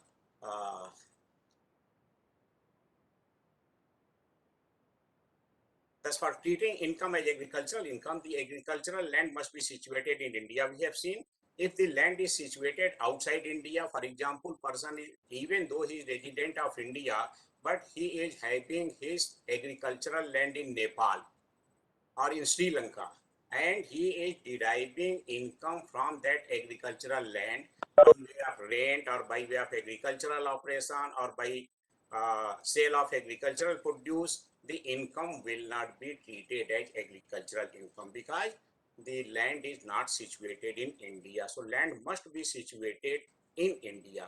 This is necessary. Further, the land should be used for agricultural purpose. Now, what is agriculture purpose? If the land is not used for agriculture purpose, rather it is used for holding fair or circus on the land, even though the land is agricultural land. But if it is let out for the purpose of holding a fair or holding a circus on that, then it will not be regarded as agricultural income because there is no agricultural activities from which the income is being derived. Then, similarly, income derived from sale of agricultural land. Now, if a person sells the agricultural land, then capital gains tax will be will arise, and he will be liable to pay the capital gains tax if any capital gain arises from the sale of the agricultural land. So, sale of the agricultural land where capital gains arises, that will not be considered as agricultural income, and that will be taxable. However, that agricultural land should be a capital asset because the agricultural land which are situated in remote areas, that is, which are situated 2 kilometers away or 8 kilometers away or 10 kilometers away, depending upon the population of the municipality or city, then they are not considered as capital asset. And therefore, if those lands are sold, then in that case, it is not a capital asset and therefore no capital gain will arise. But if the agricultural land is situated in the city, municipal area or notified area or within 2 kilometers or 8 kilometers or 10 kilometers, depending upon the population, because if the population is less than 1 lakh rupees, then 2 kilometers, beyond 2 kilometers, if the agricultural land is situated, then that will not be regarded as capital asset, and therefore, even if that agricultural land is sold, no capital gains tax will arise. But if the agricultural land is situated what we call as urban area doesn't mean that within the municipality or notified area committee, but within 2 kilometers, 8 kilometers or 10 kilometers surrounding that area, that also will be considered as urban area. And if agricultural land is sold situated within those areas, then that will give rise to arising of capital gains, and capital gains will be taxable. So rent or revenue, have seen that rent or revenue, it means that even if the person is not doing agricultural activity on the land directly by himself or through his servants or laborers, rather he has simply let out the agricultural field for the purpose of agriculture, income in his hands will be agricultural income. And again, it is not necessary that the recipient of the rent should be the owner of the agricultural land. Even though he is not owner of the agricultural land, he is simply mortgagee of the agricultural land, then also income arising in his hands will be considered as agricultural income. And the person who is receiving the rent, he will also be considered as receiving agricultural income, and that will be exempted from tax. So it is not necessary that the person should be owner of the land. And even the mortgagee of the land which possession, he will also, if he is doing agricultural activities, he will be considered as getting agricultural income, and that will be totally tax free. Then again, rent which is received, that is from agricultural land, letting out the agricultural land, that rent will be considered as agricultural income. But suppose rent has become due and any interest has arisen on that land, then interest which arises on the land, that will not be considered as agricultural income, because the source of income is the unpaid rent and not the agricultural land directly. So agricultural land is not the direct source of income in that case. Therefore, so far as rent deriving from agricultural land, which is used for agricultural purposes, that will be agricultural income. But if any rent has become due and arrears of rent is there on which interest has been charged, then that interest income will not be considered as agricultural income. Now we shall come as to what is meant by agriculture. Now Supreme Court has laid down in one of the case, very famous case is that CIT versus Vinay Kumar Sahasrai. In that case, the Honorable Supreme Court has made it clear that land can be said to be used for agricultural purpose only when there is agricultural activities on the land. And for agricultural activities, there must be some basic operation on the land.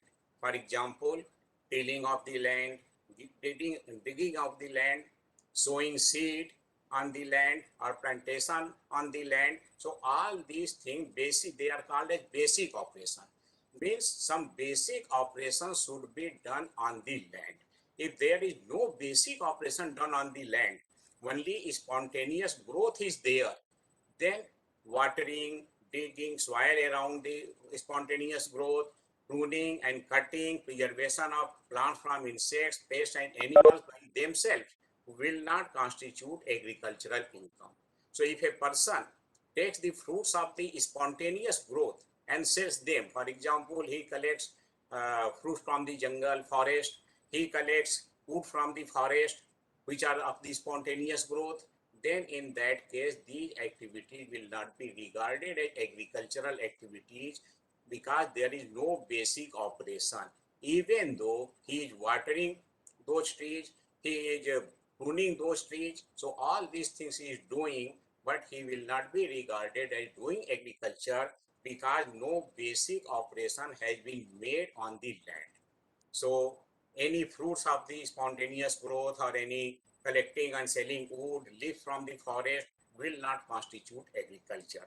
However, if trees have been planted by human being on the land, by digging the land, then the sale of the fruit, sale of the wood will constitute agricultural income. So basic operation is must for constituting agricultural income.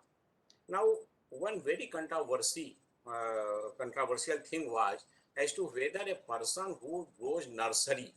Now, nurseries are grown in earthen pot or cemented pot. So, whether the growing nursery and selling them in the market, that will constitute agricultural income or not, because no basic operation on the land is being done in that case. However, one explanation has been added now under the Income Tax Act to make it clear that any income derived from saplings or seedlings grown in nursery will be agricultural income, whether the sapling and seedlings are grown on the land or in any pot like earthen pot or cemented pot, etc. So that will be income derived from nursery business will also be considered as agricultural income. Then again, agricultural income does not mean only raising crops of food grains and planting fruit trees fit for human consumption or fodder for animals, but raising of commercial crops like tea, coffee, tobacco, cotton, rubber, jute, hemp, indigo will also constitute agriculture because there is basic operation of the land. So whether the product is a commercial product or the product is for human consumption or for consumption of animal, that is immaterial, it will be regarded as agricultural income. But breeding and rearing of animals, selling of animals or animal products like milk products or meats will not constitute agriculture, and therefore its income derived from such activities will not be agricultural activities. Similarly, income derived from poultry farming, pisciculture, that is fisheries, will not be agricultural income because no operation on the agricultural land is being done. Then income from processing of agricultural produce. Income from processing of agricultural produce will be regarded as agricultural income.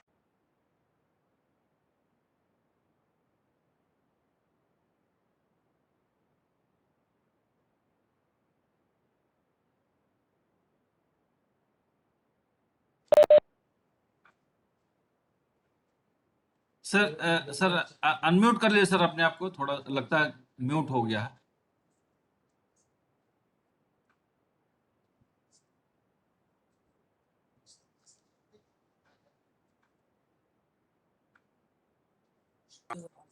Okay. Okay. So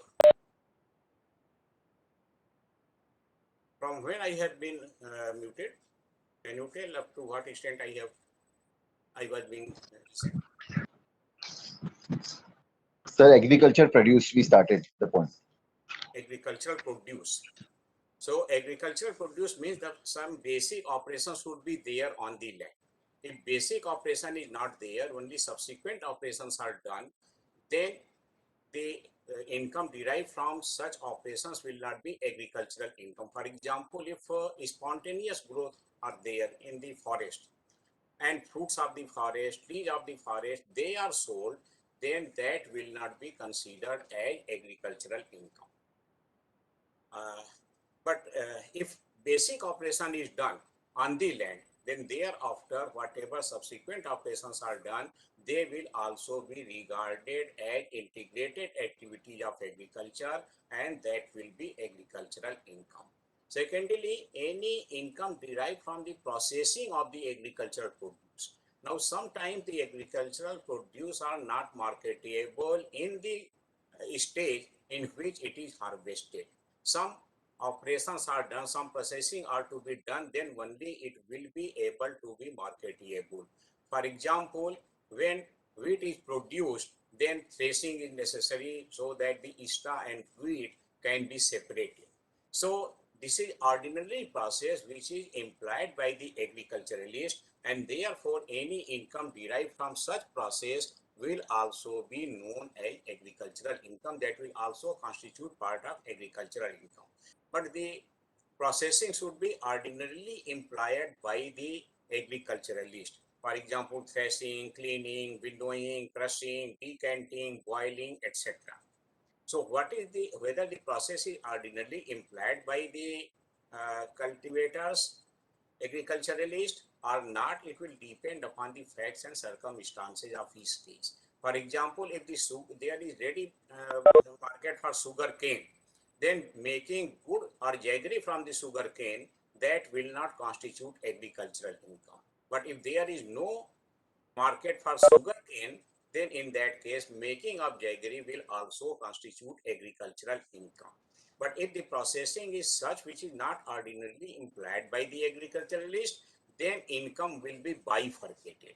I will give you an example so that only that part of income which is attributable to the ordinary process implied by the agriculturalist, that will be exempted, and rest of the income, because of the increased value of the agricultural produce, that will be taxable. For example, suppose an agriculturalist is growing mustard on his land, which market value is 10 lakh rupees, and his cost of the agriculture is 2 lakh rupees. So income from agriculture will be 8 lakh rupees. However, if he also is having his own oil mill where he is using his own grown mustard, then in that case, value of the mustard was 10 lakh rupees. Now suppose the mustard oil, value of the mustard oil is 25 lakh rupees.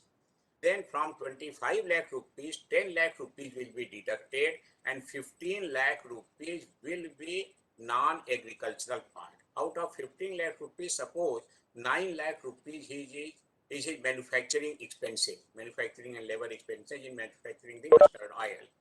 Then out of that 15 lakh rupees, 9 lakh rupees will be deducted, and 6 lakh rupees will be his non-agricultural income. So it is not so that if a person is growing plants, etc. on his land, then whole income will be agricultural income. Only increased in value from that process which is ordinarily implied by the agriculturalist, that will be considered as agricultural income, and this part will be non-agricultural income, and that will be taxable.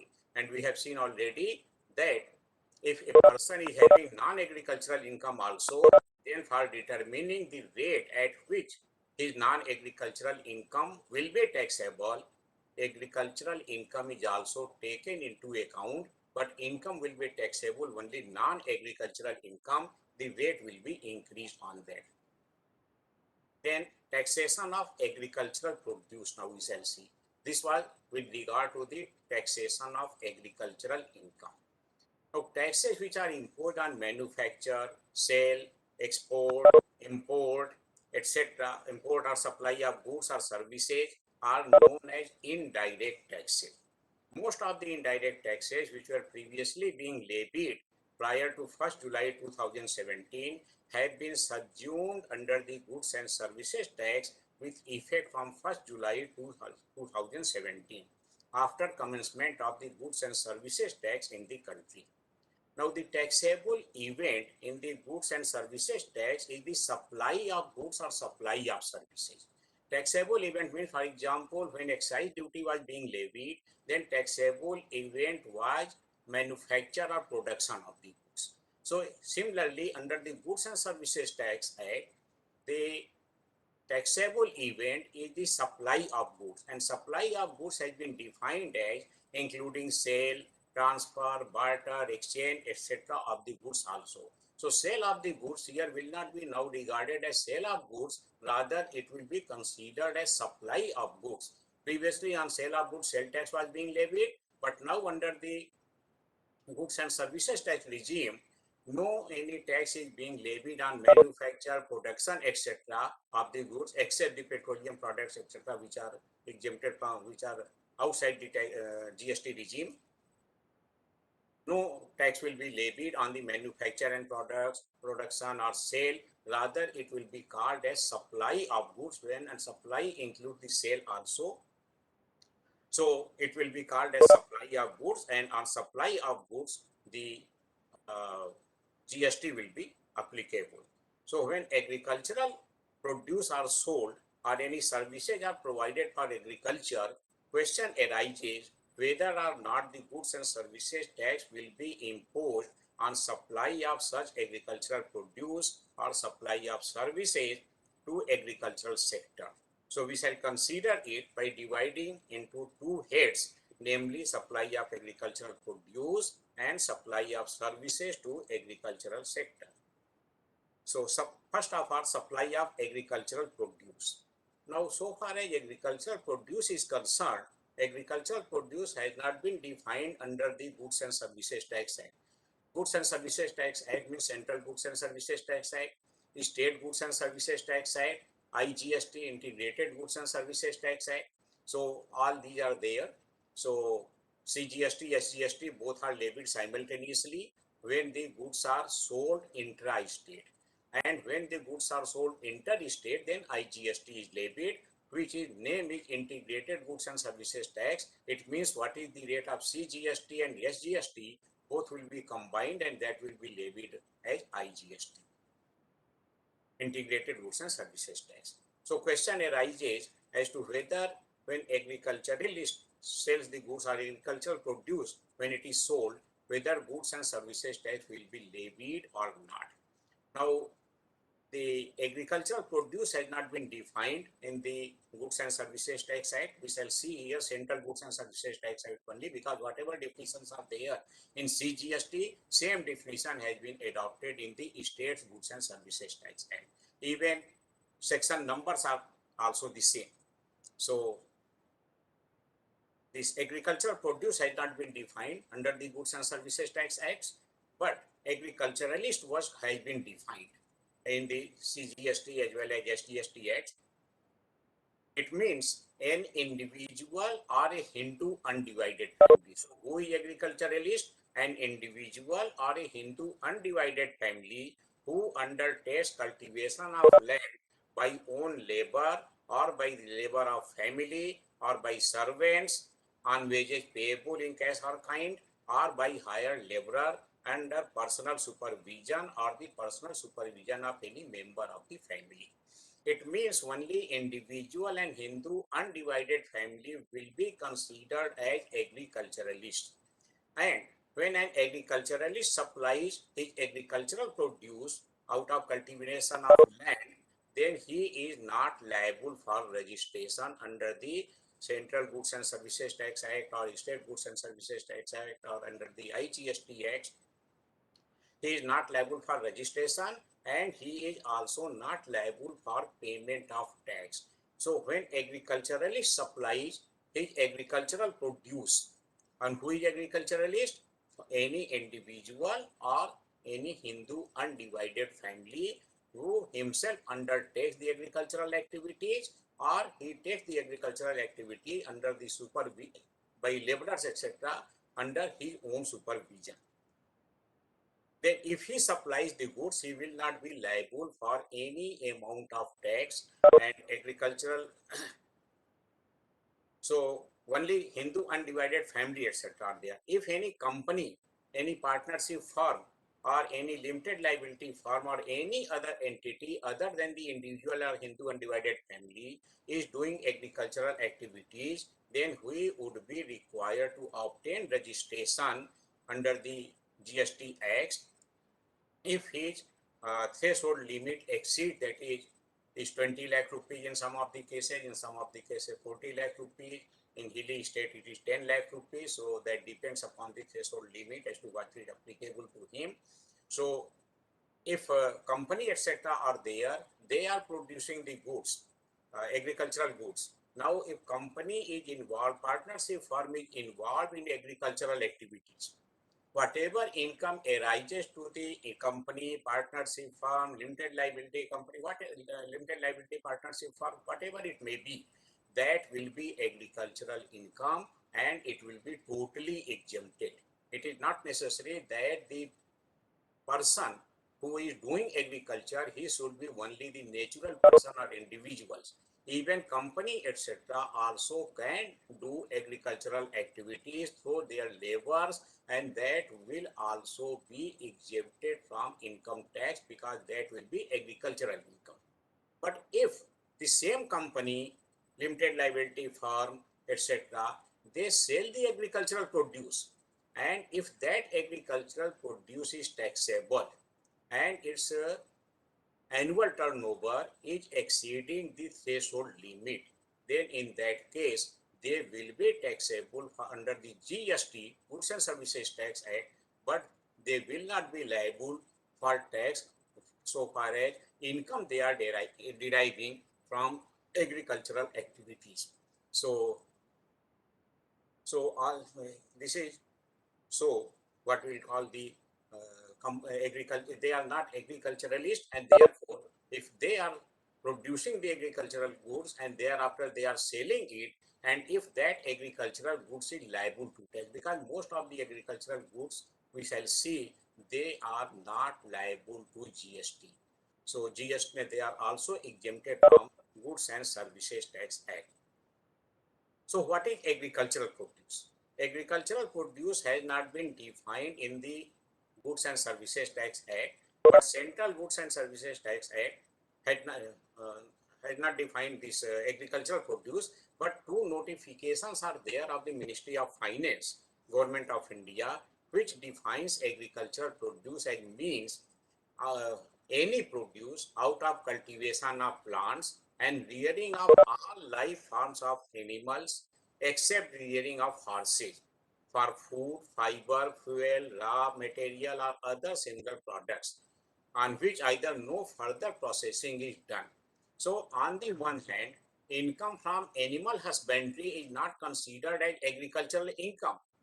But on the other hand, if a person is rearing animals and he is selling meat in the market, then that will be considered as agricultural produce for the purpose of Goods and Services Tax Act. And most of the agricultural produce, they are not liable to GST, and therefore no goods and services tax will be levied on that.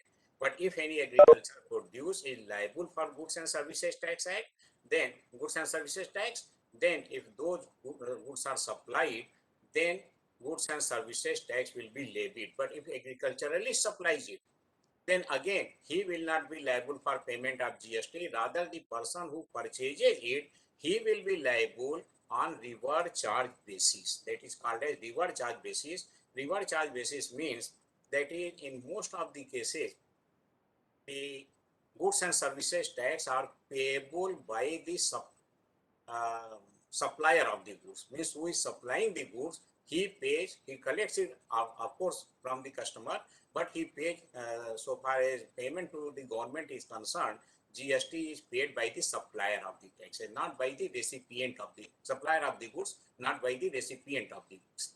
But if agriculturalist, who may be only individual or a farmer, individual or Hindu undivided family, then if he supplies the goods and such goods, agricultural produce which are taxable, then he will not be liable for GST. Rather, the person who is receiving the goods, who is taking the goods, businessman who is purchasing the goods, he will be liable for payment of the GST.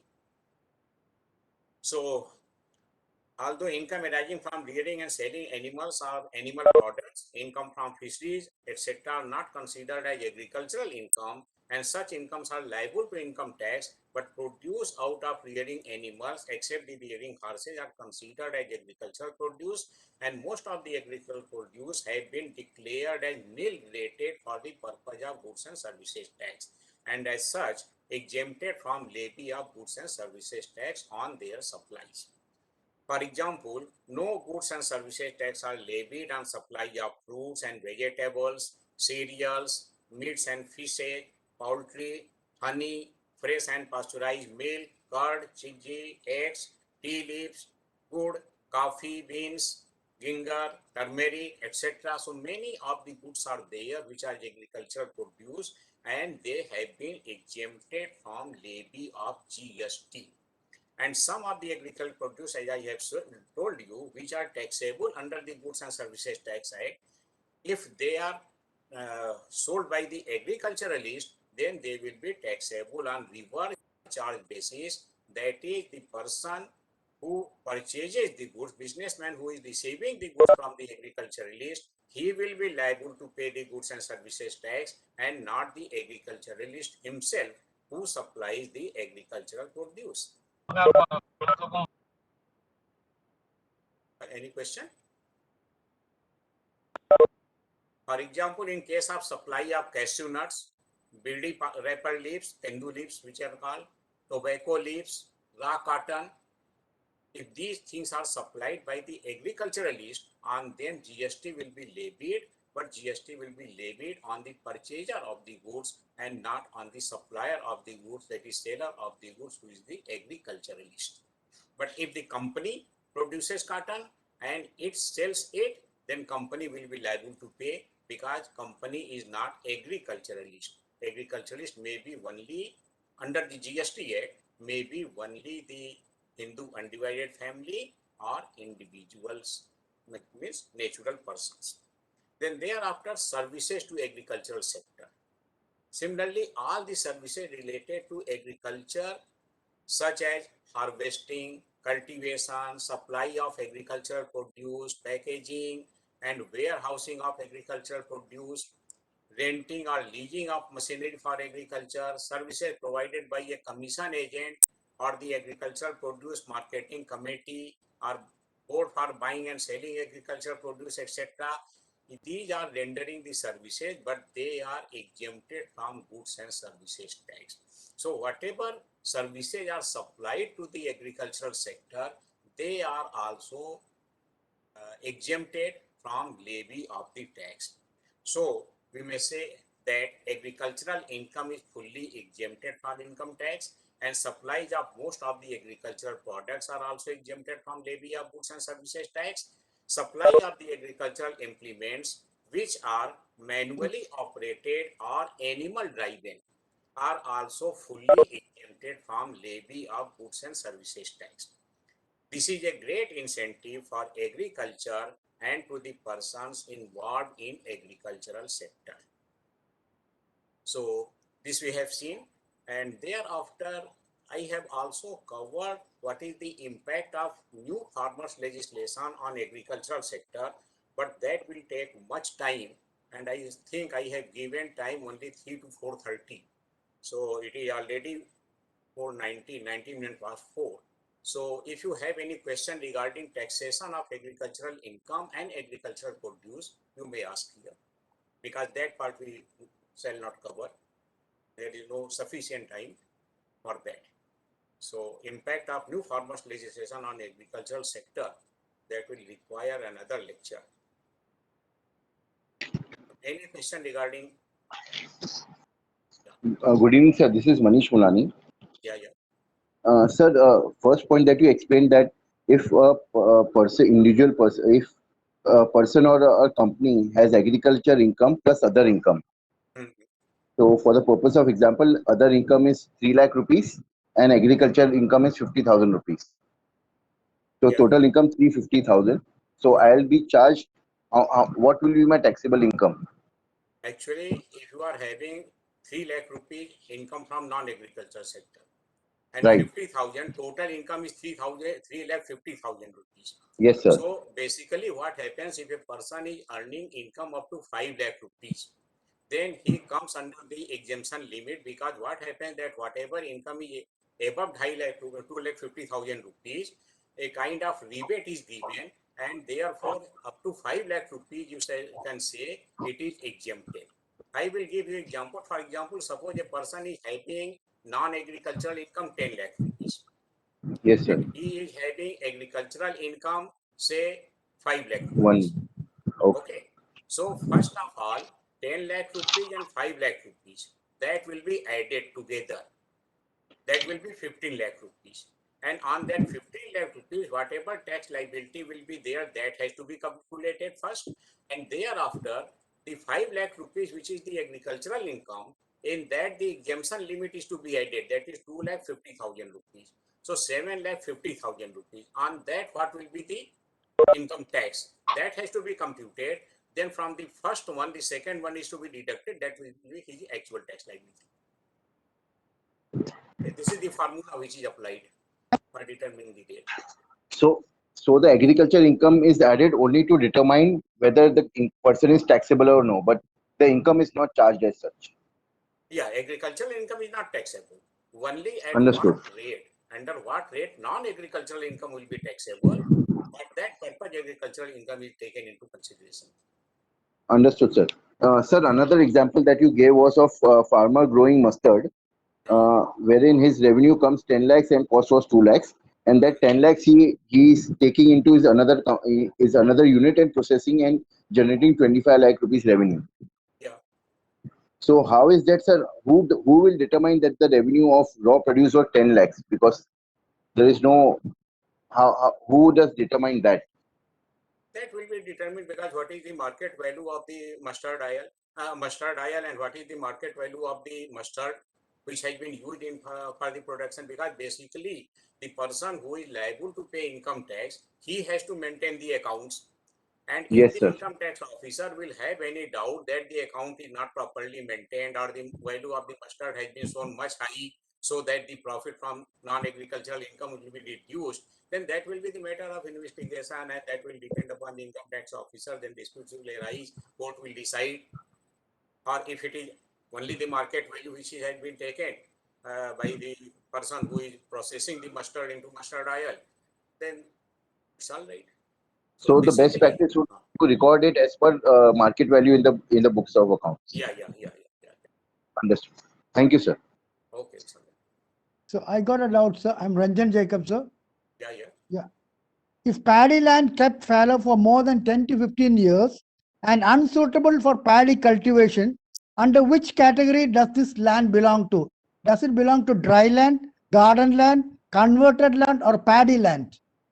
Could I get it? No, if the land Paddy is not useful for cut agriculture now, for not cultivated for more than 15 years and kept fallow, yeah. under which category? Unsuitable. Which category can it be termed as, sir? So it is the land which is not being used for agriculture. So Yeah, it's far that is unsuitable, income. unsuitable for cultivation, paddy cultivation. Unsuitable for paddy cultivation, the land. Actually, it's a paddy land.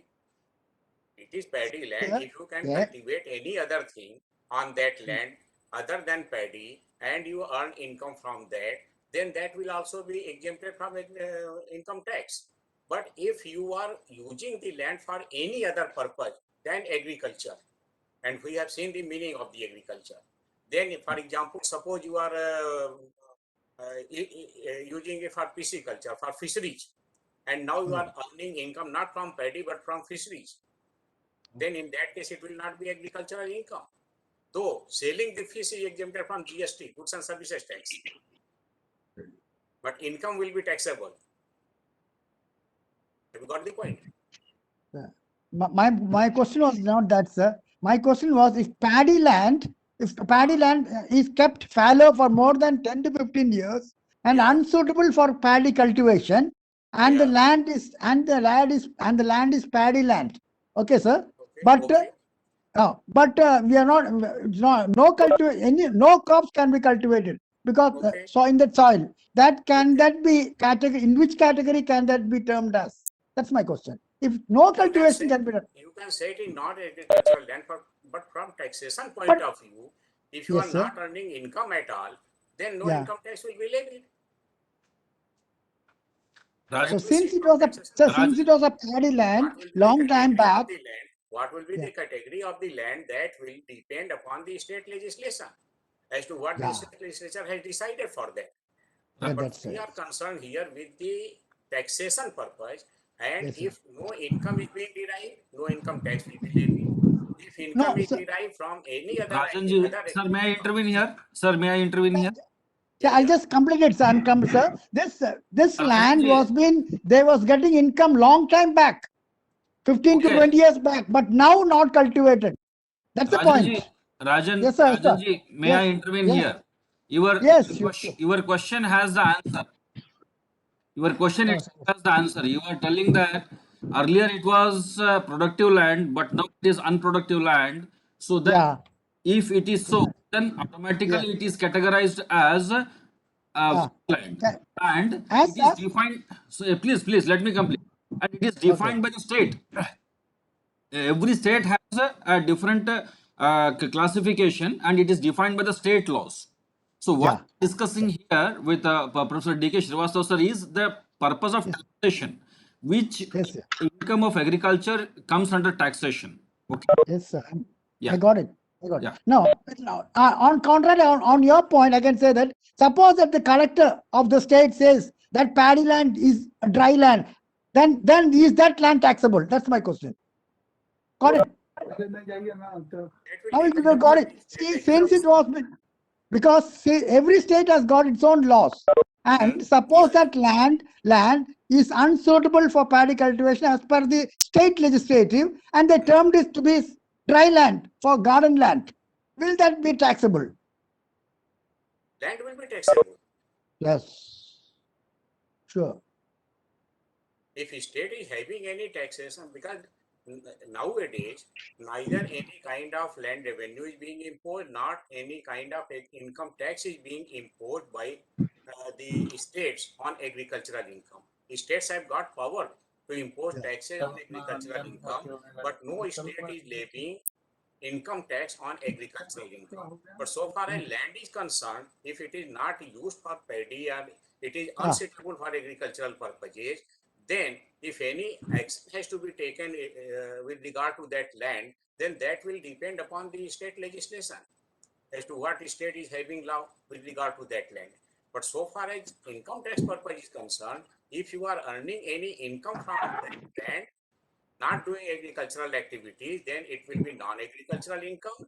If any agricultural activities are done, even though paddy is not grown, any other thing can be grown, then it's all right. That will also be agricultural income.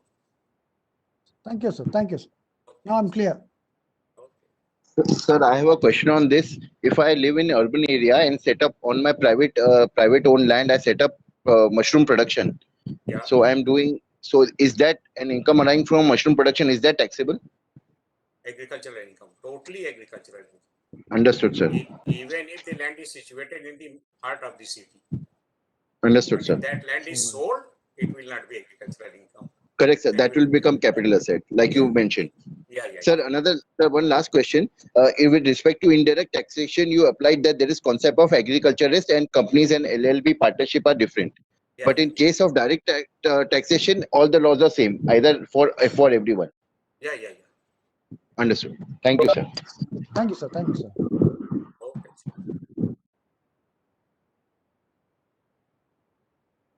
So, any other question?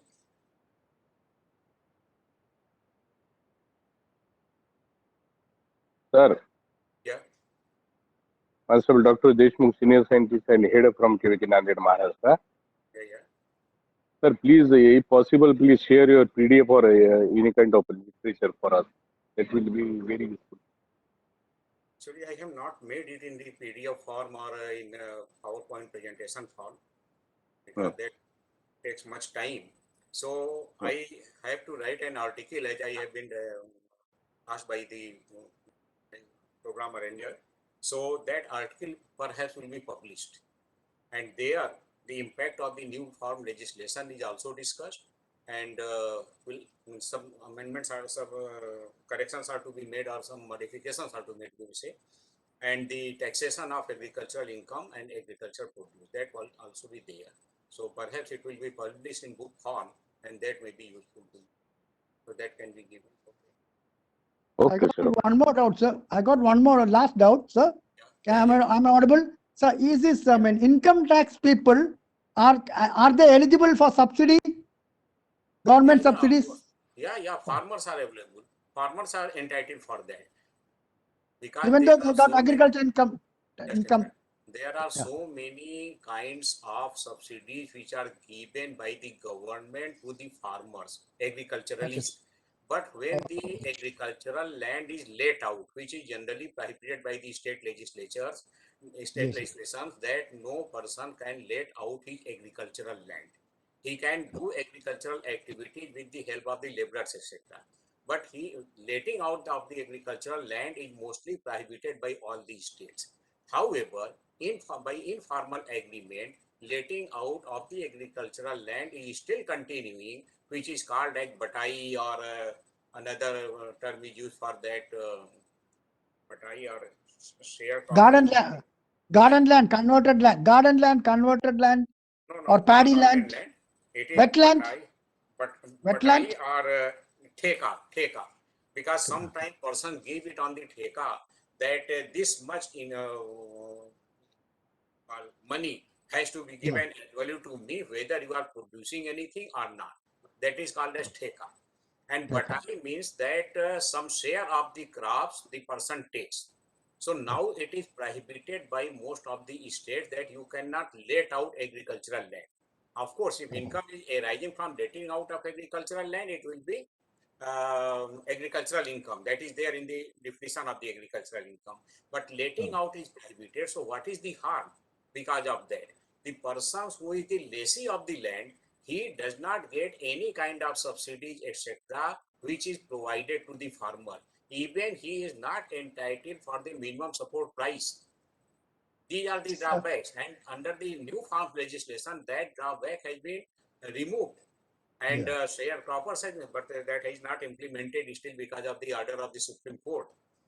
It is not in implementation. But if that legislation comes into picture, comes into effect, then you will see that a lot of benefits are there to the farmers, and even the persons who hold the land on, say, Batai Yes. or Eka, they also will become a farmer in the new legislation, and they will be entitled for all the subsidies, etc., which are given to the farmer. Because That is contract farming, sir. That is contract farming. contact farming is another thing.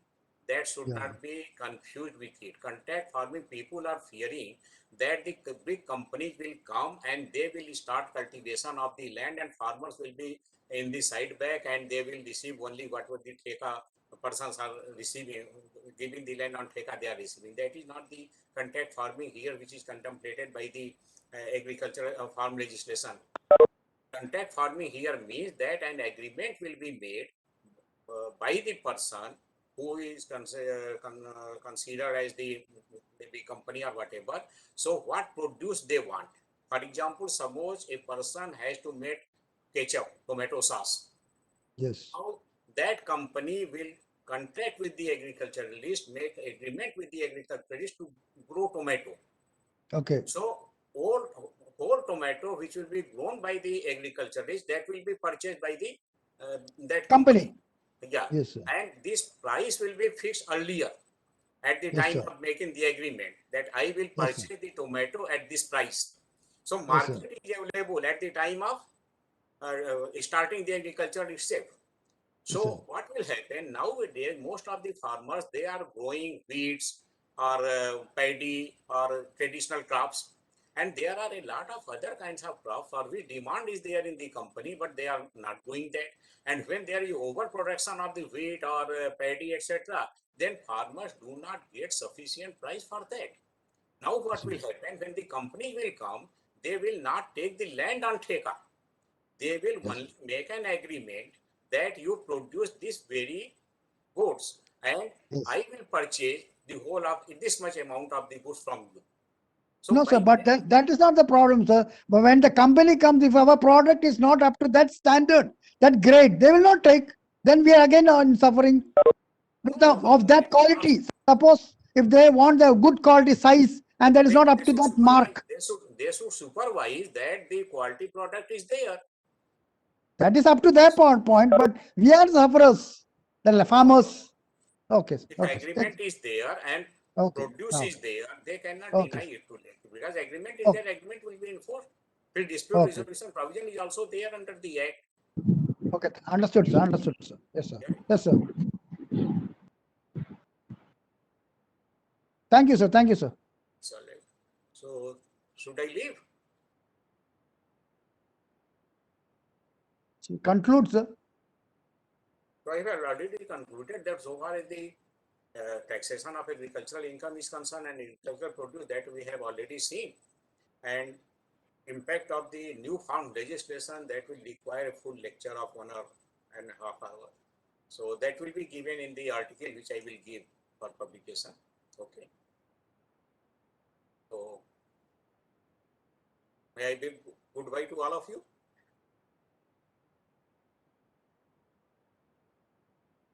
The organizer will come here. Don't know what Sir, I think session was till 5 p.m. Don't know. pardon? In the program schedule, the session till 5 p.m. I have been given 3 p.m. to 4:30 p.m. So that's why I finished it. Otherwise, I would have continued. Oh, in our schedule, it is 3:30 p.m. to 5 p.m. If you can do till 5 p.m. some introduction of Farms Act would be great, sir. Impact of new farmers legislation on agricultural income, agricultural sector. So Yes, that sir. will take much time. Now Okay. you can see that 3 farm legislation have been enacted. One is the Farmers Empowerment and Protection Agreement on Price Assurance and Farm Services Act 2020. Another is the Farm Produce Trade and Commerce Promotion and Facilitation Act 2020. And third one is the Essential Commodity Amendment Act 2020.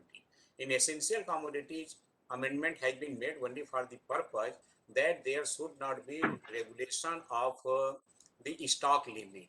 Stock limit will be regulated only in exceptional circumstances, and if stock limit will be regulated also, then that will not be applicable to certain. Yeah. Someone asking something? So major impact is, first of all, that this legislation, which is known as the FAPAFS Act, that is Farmers Agreement. के लिए हमको एक बार guarantee नहीं है, इससे training यहाँ नहीं दिया। Pardon? नहीं, प्रोजेक्ट में है ना, इससे लेना है। Rajiv sir, please mute. So what is the impact of this legislation? The first legislation, that is what we call as the Farmers Produce Trade and Commerce Promotion and Facilitation Act 2020. Full form of this act is the.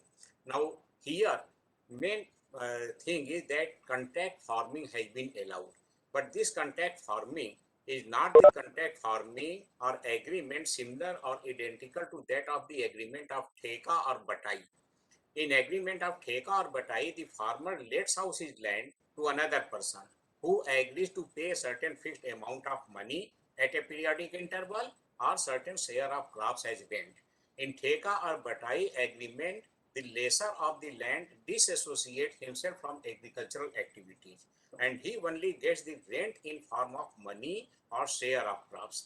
In contact farming, the farmer continues to do agricultural activity on his land, but he grows such crops as has been agreed with his sponsor.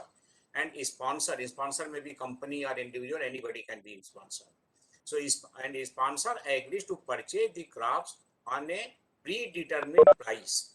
Sponsor may also agree to assist the farmer by providing farm services such as seeds, fertilizers, agricultural implements, technical know-how, etc., so that quality and quantity of agricultural produce may be increased. So this is the purpose of this. So here, who is farmer?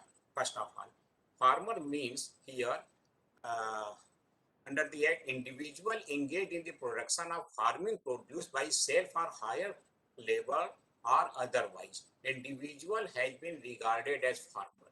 So in this legislation, company and firm cannot be a farmer. Hence, the fear that big companies will start cultivating land and farmer will become only a laborer under contact farming is not correct. Presently, letting out agricultural land is prohibited by some of the state laws we have seen, where owners of the land cannot lease their agricultural fields, except in certain circumstances such as widows, minor, or person with physical infirmity. However, by oral agreements, informal leases continues to be made, which is known as Theka or Batai. Such informal tenants are not able to get various subsidies given by the government for inputs in what you call inputs in the agriculture and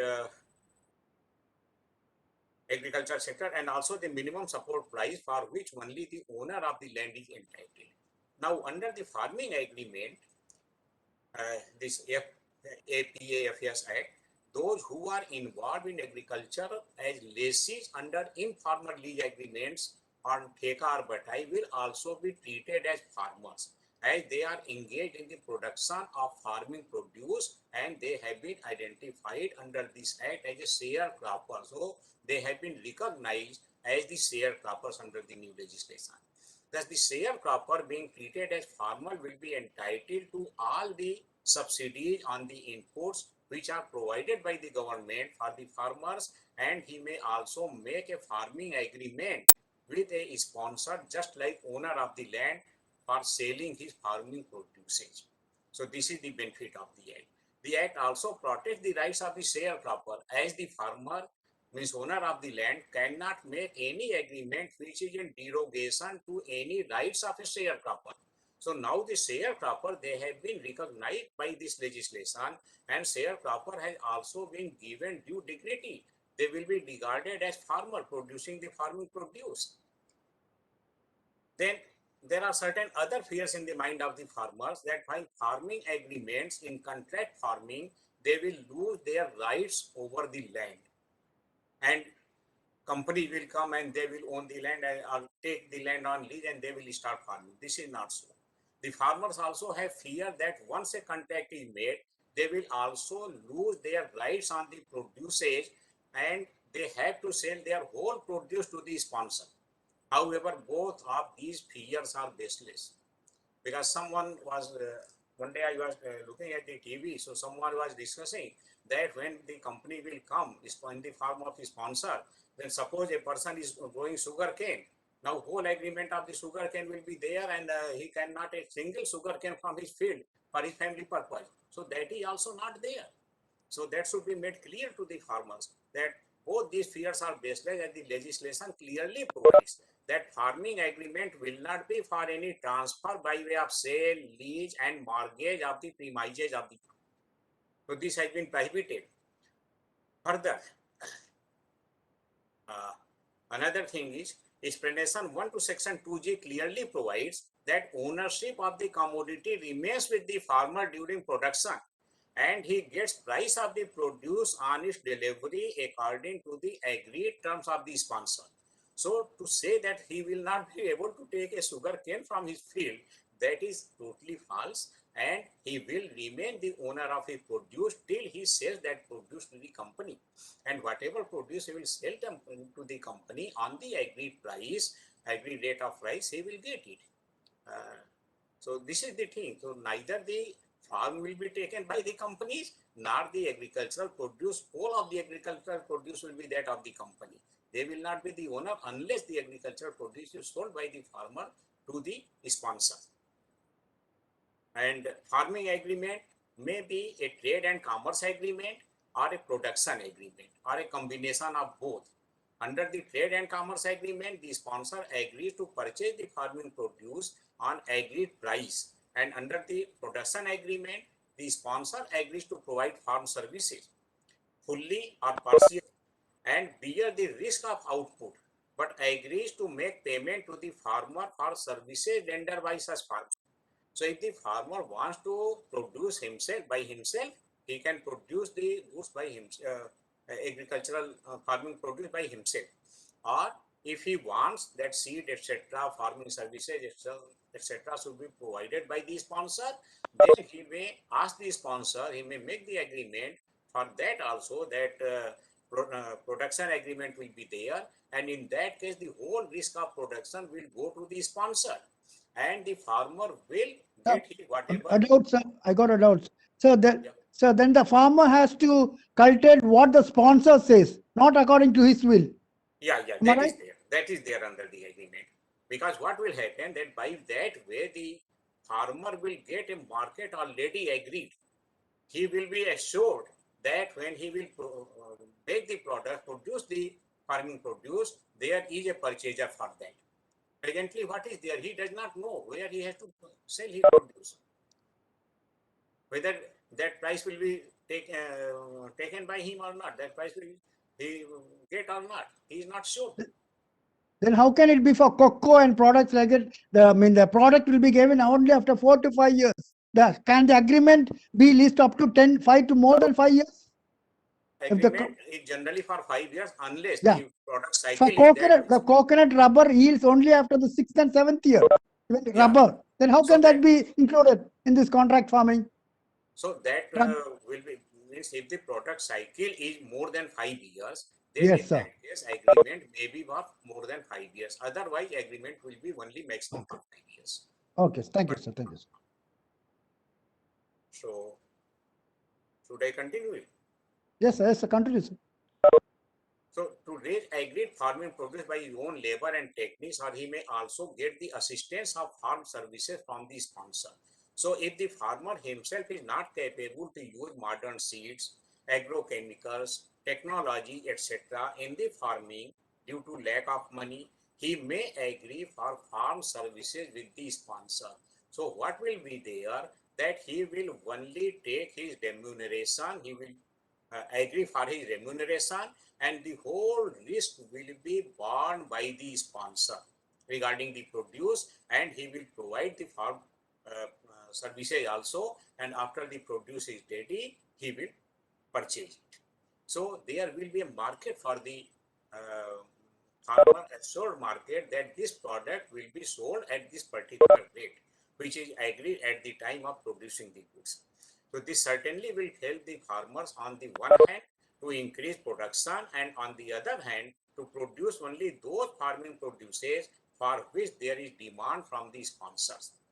Various companies involved in manufacturing of various products from farming produce will come forward as a sponsor for getting the farming produce for their factories, and this will help the farmers to produce varieties of food crops as well as animal stocks, and not only traditional crops and animal stocks for which demand become very less on its overproduction, and farmers suffer a big loss, as we often listen of throwing potatoes and tomatoes by the farmers on the streets, or burning the sugarcane in the fields. So that will not be there, because already agreed term and condition will be there on which the goods will be purchased, produce will be purchased by the sponsor. Then there are some special protection to the farmers under this legislation. Besides the whatever we have discussed, the benefit to the farmers of the contract farming and farming agreements, there are certain specific provisions under this act giving special protection to the farmers. For example, the sponsor is required to pay the agreed amount at the time of accepting the delivery of farming produce and issue a receipt slip. In case of seed production agreement, 2/3 of the agreed amount has to be paid at the time of delivery of the produce, and remaining amount after due certification, but not later than 30 days of the delivery. So it is not so that when the goods are sold on MSP, when the price will be paid, sugarcane will be sold and price for several years are remaining. So that will not be there. No action will be initiated against the agricultural land of the farmer for any amount due under an order passed under this act. So in case of default by farmer due to force measure, no order for recovery of amount can be passed against the farmer. So here also the farmers are protected.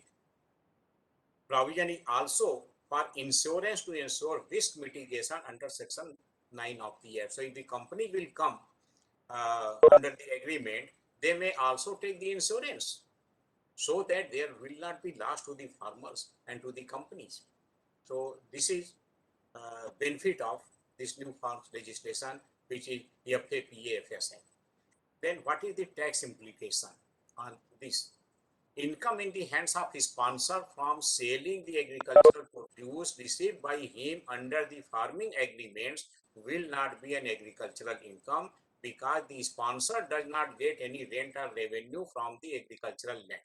No letting out is permissible to the company of the land. So company will be only entitled to purchase the produce and sell it or use it in the manufacturing, whatever it may be. So here what will happen, that income in the hands of the sponsor for selling the agricultural produce, from selling the agricultural produce received by him under the farming agreements, will not be an agricultural income, because the sponsor does not get any rent or revenue from the agricultural land, nor he is doing any agricultural activities. Whereas income in the hands of the farmer for selling his agricultural produce, that will be agricultural income. Of course, not all farming produce, because there are certain farming produce which are included in the farming produce, but they are not regarded as agricultural income. For example, poultry products, piggery, goatery, fishery, dairy products. So these are also included in farming produce, but they are not regarded as agricultural income. But so far as other, whatever produce is from agriculture, if they are sold by the farmer it will be agricultural income, it will be exempted from tax. But so far as the company is concerned, company is purchasing the produce and either utilizing in manufacturing or selling, but company will be taxable whatever income company gets, and it will not be exempted from the income tax. So this is not so that company will start contact farming and they will get exemption from agricultural income tax, because this will not be regarded as agricultural income. So this also makes clear that letting out of the land is not permissible under this farming agreement. Only purchase agreement will be for purchase of the produce, and produce will be of that kind which has been agreed by the sponsor that the farmer has to produce this particular kind of the product. And another legislation is there, which is Farmer Produce Trade and Commerce Promotion and Facilitation Act 2020. Purpose of this act is to end the monopoly of agricultural produce market committees in the states and to ensure free trading in agricultural produce. Most of the states and union territories have enacted legislation to regulate market for agricultural produce in their respective states and union territories. Under such legislations, certain geographical areas are declared by the respective government of the states or union territories as the market areas, and they are regulated by a committee known as APMC, that is Agricultural Produce Market Committees. If a particular area is declared as a market area and falls under the jurisdiction of an APMC, the first sale of the notified agricultural produce has to be made through the licensed commission agents of the APMC after paying various taxes and fees imposed by the APMC for entering into the market. The farmers are forced to sell the notified produce through these markets. Means government will notify what are the produce which are to be taken to the APMC only. The manufacturer or processors using the notified agricultural produce as raw materials cannot directly purchase those produce from the farmers. These created monopoly of the APMC, which harmed the farmers instead of providing remunerative prices of the produce to the farmers for which they had been established. So this is the reality of the APMC nowadays. Now, Section 3 of the FPTC Act gives freedom to the farmers, traders, or electronic trading and transaction platforms to carry on interstate or intra-state trade and commerce in farmers' produce in trade area. Now, trade area is the outside the APMC market. So, if the goods will be sold in the APMC market, then only fees etc. can be levied by the government through the APMC market. But if the goods are sold outside that area, then that will be considered as trade area, and there in the statute it has been prohibited that APMC cannot impose any kind of fees etc. if the goods are sold in area which is outside the APMC area. So the Act also makes provision for electronic trading of the farmers' produce and prohibits the state governments from levying any market fee, cess, or levy under the state APMC Act or under any other state law on any farmer or trader or electronic trading and transaction platform for trade and commerce in scheduled farmers' produce in a trade area. It means even if it comes under the scheduled farmer produce which has been declared by the government, but if it is not sold in the APMC market, it is sold outside the APMC market, which is known as trade area, then neither APMC nor the government, state government, can impose any kind of fee, cess, or levy on such trading. Thus, this legislation will enable the farmers to get best price for their produce from the market, as buyers will be free to purchase farmer produce without paying any market fee to the state governments and without any stock limit, because Essential Commodities Act has been amended to so that regulation of the stock limit will not be there. of course, except in exceptional circumstances. The farmers fear that after implementation of this FPTC Act, the declaration of minimum support price by the government of India will be discontinued. However, the government of India has given assurance that MSP will not be discontinued. So if the farmers will get a better price than MSP, then why will they will go for MSP? So side by side, government may run MSP also if the market is not available, if the farmers do not get remunerative price through farming agreement or by selling their produce directly in the market, they may sell their produce on MSP at the purchase centers for the same. So this act does not appear to be any way harmful to the farmers. So far essential commodity that is concerned, it has added a new section, subsection 3(1)(a), which lays down that the supply of such foodstuffs as notified by the central government may be regulated only under extraordinary circumstances, such as May I intrude? Yeah, So in MSP, there's a problem, sir. In MSP, in paddy, the price is only 10 rupees in Punjab and everything, MSP. But in Kerala, it is 40 to 50 rupees if the MSP is fixed for paddy. So that's a problem for they fix a MSP for paddy. Do you think that it is less or it is more to the farmers? That is very less for the farmers in Kerala. So why the farmers are fighting for MSP? So let the other markets. But that is a so that is, I mean, Punjab, they got that, I mean, they need license, they got this, I mean, commissioners. So those people, without those people, no, the thing is, in paddy, in Punjab, they got lot of land of paddy. They got lot of produce. So since there's a high supply, the demand is less. So the rate is less. So they need commissioners to take the product. While in Kerala, we got only less land and we got a less supply, but the rate is supply. Since the supply is less, the demand is high. So the rate is high. Here it is 40 rupees, but the MSP is only 10 rupees. That's the problem. That's why we don't. It means that Yes. MSP is doing harm to the farmers, not it Yes. is giving any benefit to the farmers. APMC Exactly. market is also doing harm to the farmers because certain produce which are notified by the state government, they are bound to sell it in the APMC by paying various kinds of fees, etc. Now, if the new farm legislation will come into picture, then what will happen that the sponsor will directly come to purchase it from the farmers. Even the farmers will not be required to carry their produce to the market. They can take it on their farm gate itself. So this will benefit. And I don't know what is the reason that farmers are making agitation for that. The only thing which will be lost is that the state government will lose its revenue which it is getting through the market fees. The various kinds of agents working in the APMC, they will lose their commission.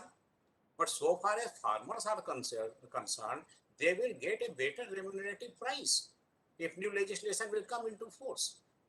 So I don't know why they are agitating for that.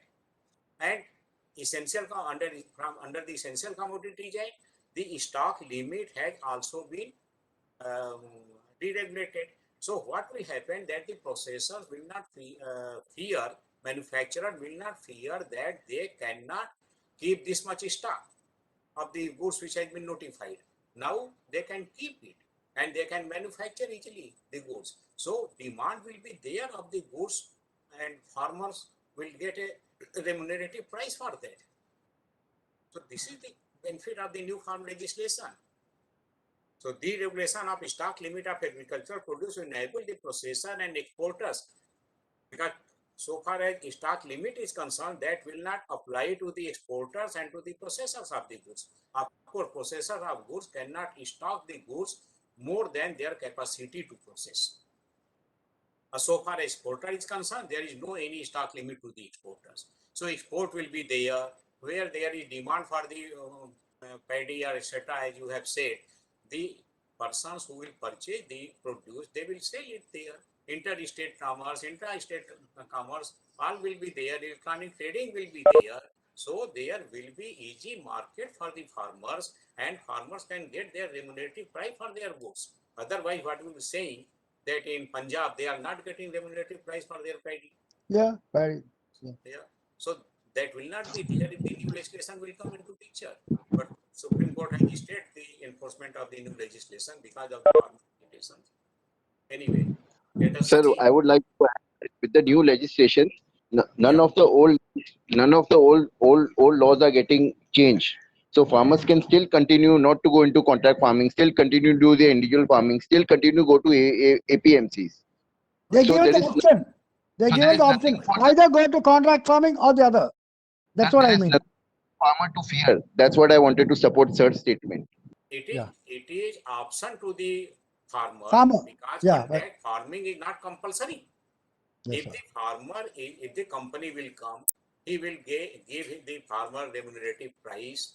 Then the farmer will make the contract, and contract may be for one season crop also. Minimum for one season crop and maximum for 5 years. So if the farmers fear that no remunerative price will be given, first of all, they can make agreement only for one crop season only. So And what if we they that make farmers need supervision of the crop. Then the quality will be ensured. If the quality is good, we are not problem. no If the problem, because grading is not, if grading if is done by the sponsor, it's a problem. The grading of the product. if Yeah, company that's itself sorting is and grading. coming, company sponsor itself will come, it will observe because he is also needing the product for his manufacturing purposes. So Yes, sir. sponsor will come, he will supervise it, he will help the farmer so that the quantity and quality of the product should be good. So all Then, sir. these help will come from the corporate sector, and the farmer's income will increase certainly. So So far then as will I be, am, so then will the farmers get subsidy from the government? That will be stopped. That's what the yeah, question. Yeah. farmers will not be bound to sell their goods to the government No, or no, no. in the Not APMC sell the market. product. Sell the product. Will they be eligible to get subsidy from the government for subsidy like for paddy? Yeah, In that will continue. That will oh, continue then it's okay. because Okay, if the okay. government is considering that subsidy should be given for That's it. agriculture, Grid support should be there. yeah, Domestic support should be there. Yes. that is not taken away. Okay, That okay. is Then not it's taken okay. away. Government will As earlier has been said that the old Yes. laws they have been opened for the Yes. farmers person. Then Yes. why should Yes. Why is it not coming properly? Yeah. It's not audible.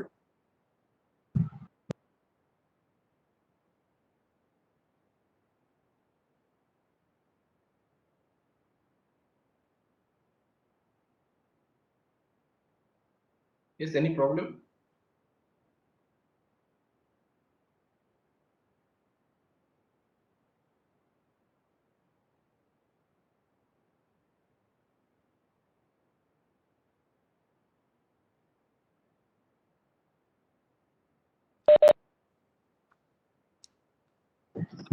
Master, sir, we can continue.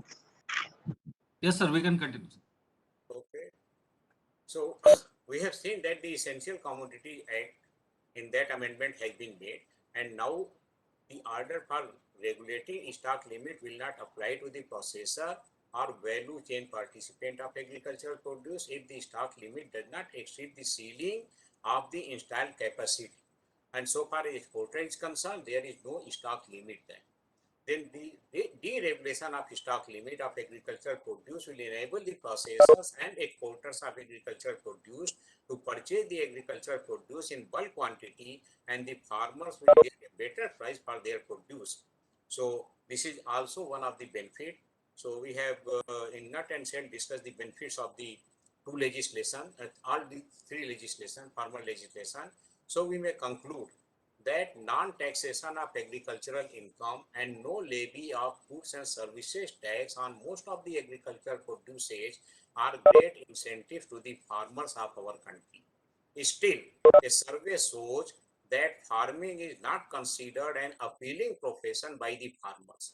And 42% of farmers want to get out of it, despite of all these incentives, non-taxation of agricultural income, no levy of GST on most of the agricultural products. Still, farmers are trying to get out of the farming, and one survey discloses it that more than 42% of the farmers want to get out of the farming because farming is not an appealing profession for them.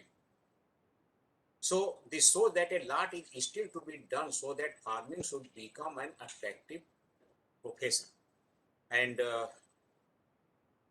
we may say that the 3 new farm laws, if implemented, will enable the corporate sector to invest and implement new technology in agricultural and livestock sectors to increase production, and the even small and marginal farmers will also be able to get remunerative prices for their farming produces, and they may not opt to get out from the farming profession.